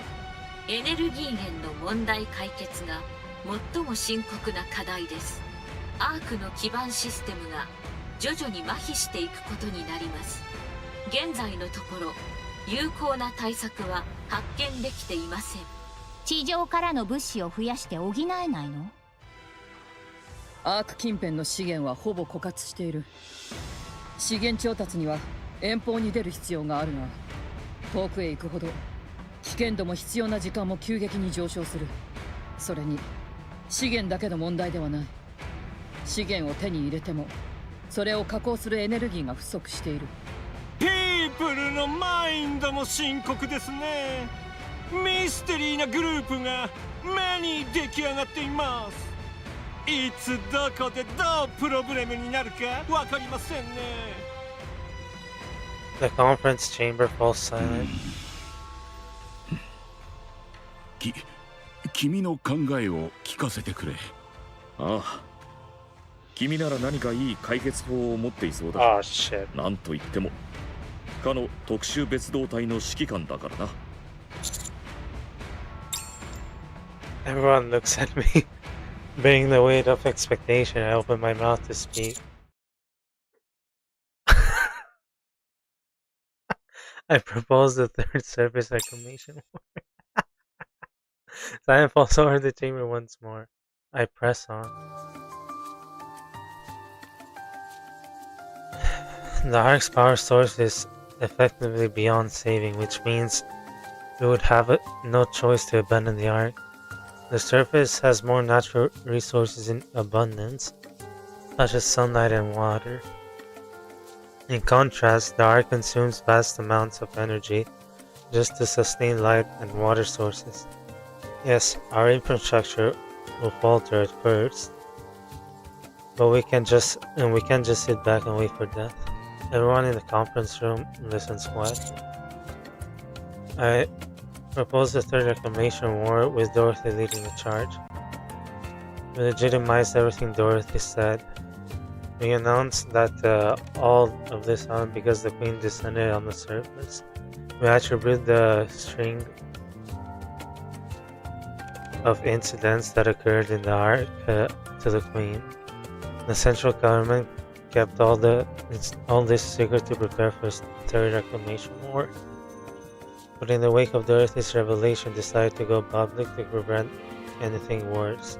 Since we cannot let Dorothy's words turn out to be a lie, we place Dorothy at the vanguard. Additionally, I demand the restoration of her reputation and that of the entire 個 goddess. 人の思惑に依存する部分が多く混ざっているようだな。 I won't deny it. ドロシーを説得できると思っているのか。 Of course. ちょっと、第3次地上奪還戦って正気なの？ラプチャーなんて無限に湧いて出てくるのよ。また岩に卵をぶつけるようなことをやるつもり？ラプチャーは無限ではない。はあ？これはすでに判明している。ラプチャーはもう無限ではない。エニックも検証済みだ。それ、どういうことよ？ To summarize, the Ark can no longer serve as humanity's home. The Queen has descended. The raptures are no longer infinite. With Eden's new technology, our equipment, production output is sufficient. The Ark's strength is at its peak, and our comrades on the surface will be a great asset to us. Yeah, but Nayura's no more. Oh. The time for the third surface reclamation war is now. If we don't do this now, it will be impossible later. 私は賛成する。まだ投票は始まっていないぞ。賛成に決まっている。地上奪還、口にするだけで奮い立つ。我がエディションはこの時のため。今までタクティカルの道を行くぞ AZX、 行くぞアドマイヤーそして勝利の翼。もうタクティカルってうっさいわね。面目ない。私としたことは我を忘れてしまった。大規模な地上派遣をするってことね。検討の必要はあるが、そうなる可能性が高い。いろいろな面でこれが最後のチャンスになるだろうからな。そうよね。仕方ないわね。あれの再点検もしておく。日頃からきっちり管理してるから問題は出ないと思うけど。頼んだ。何よ、お前知らなかった？アークは地表へ浮上できるの。 What? アークの名前は伊達じゃないのよ。最初から地上に上がることを見越して設計されてたわけ。The arc can rise to the surface? 同じことを何度も言わせないで。そう、地上に出せるのよ。I can't believe it. はい。第3次地上奪還戦の実行可否、時期、成功率など優先的に計算します。どの程度の時間がいる？1ヶ月以内に完了の見込みです。分かった。よろしく頼む。残りの副司令官2名からの同意も必要だな。重大事項だ。満場一致が条件になる。それなら心配は不要だ。総司令官は相変わらずだし、あとの2名は私に全権を委任している。こんな時代になってもアークには関心がないようだな、あの2人は。では各自、第3次地上奪還戦の開始を念頭に置き、調査と準備を進めてくれたまえ。Wait! どうしたマスタング。こんなタイムに第3次地上奪還戦を発表するつもりですか？ Oh no! アークの人々の心は最悪の状態です。The ウォ concert. ーを始めるなんて発表したら大騒ぎになるに決まっています。テロだって起こるかもしれませんね。しかし他に道もないだろう。強行するしかない。ミーにとっておきの提案があります。サード地上奪還戦への士気向上のため、ビッグコンサートを開催するのです。悲壮感を吹き飛ばし、より良い未来へ人類が向かうためのフェスティバルをしようということです。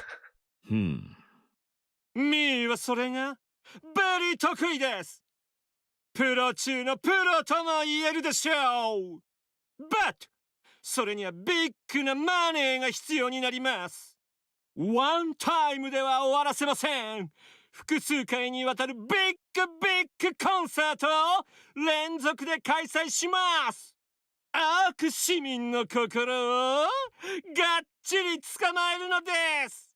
苦しみも不安も忘れさせるのがエンターテイメントですからね。悪くない。中央政府からも積極的に支援できるようにしておこう。それに関しては任せる。イエス。そういうわけでコマンド Yes. TT スターにはそのフェスティバルでファーストを飾ってもらいます。Oh.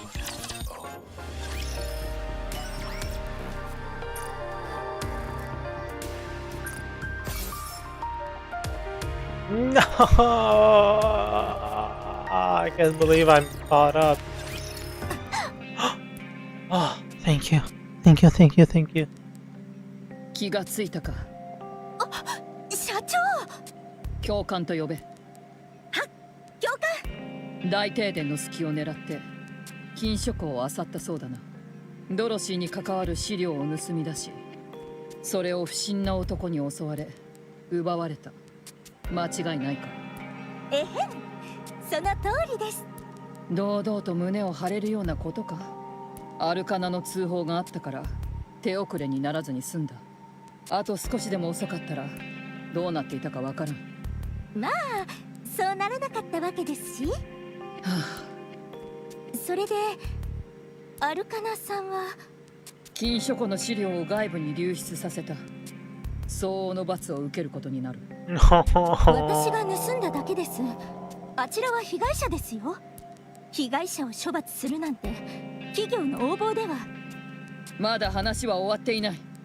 原則的にはそうなるべきだが、元はといえばアークの大停電という想定外の要因がある。特殊な事情も考慮に入れて今回は不問ということにした。つまり悪いようにはしていないという意味だ。私を撃った犯人はどうなりましたか？すでに発見されて射殺された。まったく犯罪なんてするものじゃありませんね。アイリ禁書庫は存在自体が極秘事項だ。情報を許可なく外部に持ち出したことへの責任は負ってもらうぞ。一つ質問があります。私の話を聞いていないな。なんだ？ドロシーは何を狙っていたんですか？アークへの復讐といったところだが、実行には移していない。何の復讐ですか？アークにはドロシーとゴッテス部隊を利用して捨てた過去がある。そうでしたか。嬉しそうだね。はい、私は観察部隊の所属ですから、人の隠し事を暴くことこそ生きている理由です。それにしても最高の気分です。アークの隠し事を暴けたなんて気持ちいい。だからこの仕事はやめられないんですよ。さあ、私のことを有能だと褒めてください。ああ、実に有能だな。やったー！そういうわけでお前は記憶消去を受けることになった。はい？心配するな。消されるのは禁書庫に関する情報に限られる。お前のことだ。またいつかたどり着いてしまう気はするがな。ああ、それなら問題ありません。ただもうちょっと後にしてもらえますか？この気分をもう少し味わっていたいので。ああ、好きにしろ。ところでアビスタはどこへ行った？一緒に行動しているはずではないのか？ああ、アビスタならアイドルのマネージャーをやってます。どこで道を間違えたというのだ、エリシオン。You've been lacking.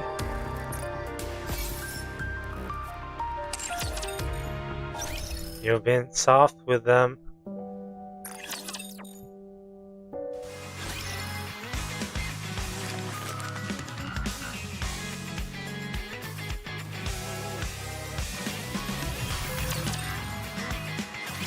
それで TT スターのライブがまたアップグレードされるってこと？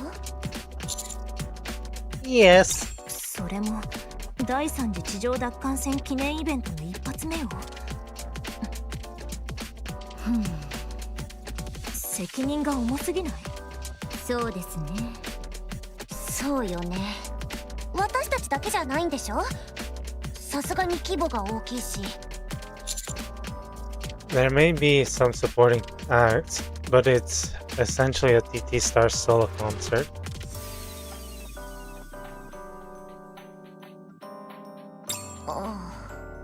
そういえば、ニケの製造技術は手に入ったの？ Yes, Missile provided it. エリシオンではなくミシリスですか？タクティカルの力が分かってないんですか？ Missile is the best when it comes to Nikke production technology, after all. それはそうかもしれませんが。手に入ったなら、早くエデンに渡さないとね。仕方ないわね。一刻を争うことだし、早く行きましょう。Your participation in the concert is mandatory, Denise. そっち？ Yes. I explained to everyone. Thanks to her heroics on Punk Street, shooting down the Black Spire, and also her performance in the recent battle with Sixo, and his recognition has greatly increased. All of these achievements occurred inside the Ark and were witnessed by numerous people. As a result, Anise has become one of the most famous Nikkes in the Ark. having established herself as a symbol of hope who saved the Ark in the darkest hour. The fate of the entire Ark is at stake with their third Reclamation War. As a symbol of hope, Anise must stand behind it. Since she has past experience as a pop star, it is a perfect opportunity. That is the position of the central government and Tetra. 希望の象徴、私が。 Yes. I'd wager you're a source of hope for a lot of people in the Ark. The third Reclamation War must not fail, and since you've now become a symbol of hope, you need to inspire that hope in others. You need to show them who you are, Anise. Show them how radiant you are. Rapi and Ian place their hands on Anise's shoulder. 調子に乗りすぎてはダメよ、アニス。ちょっと人気が出たからって足元をおろそかにしちゃダメですよ。まだ始めてもいないでしょうが。あ、それでエデンは私抜きで行くってこと？ No, we'll catch your concert first, then go. それで大丈夫なの？ This doesn't only concern you, it's also important for the counters. You'll finally get to see the fruits of our labor. I think it'll be a good source of motivation for what's to come. Going to Eden after that concert is the right call. Some of the Nikke production technology has already been sent ahead. The important parts must be delivered in person, but they can at least start setting things up. So get yourself ready. Let's put on a show. よーし、素敵なライブにしてみせるわ。私たちのチケット用意してもらえますよね。いい席を頼むわ。はいはい。最高の席で最高のステージを見せてあげる。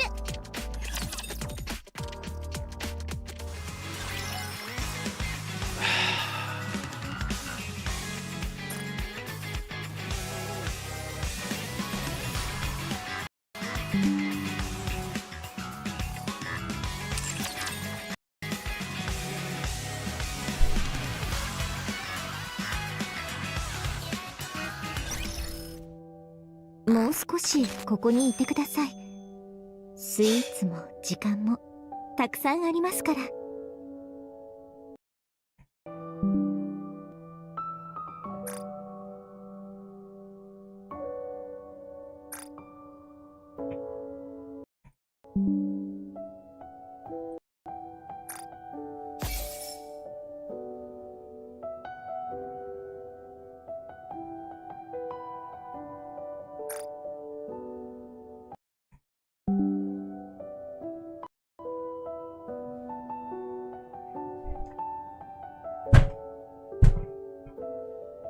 What do I do now?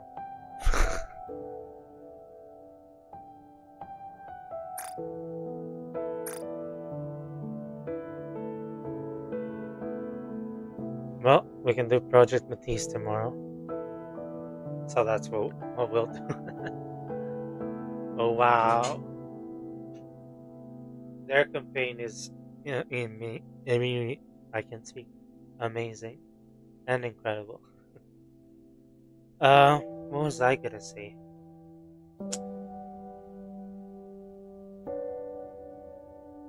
The Nayuda thing I'm not happy at all about. They're doing so many things. They killed off Libby. Well, we have her 久 head. しぶりの再会じゃないですか。もう少し Ever 皆 since さん the の話を聞 third かせてく anniversary, ださ they've い。 just been killing Nikke's left and right. No one is safe anymore.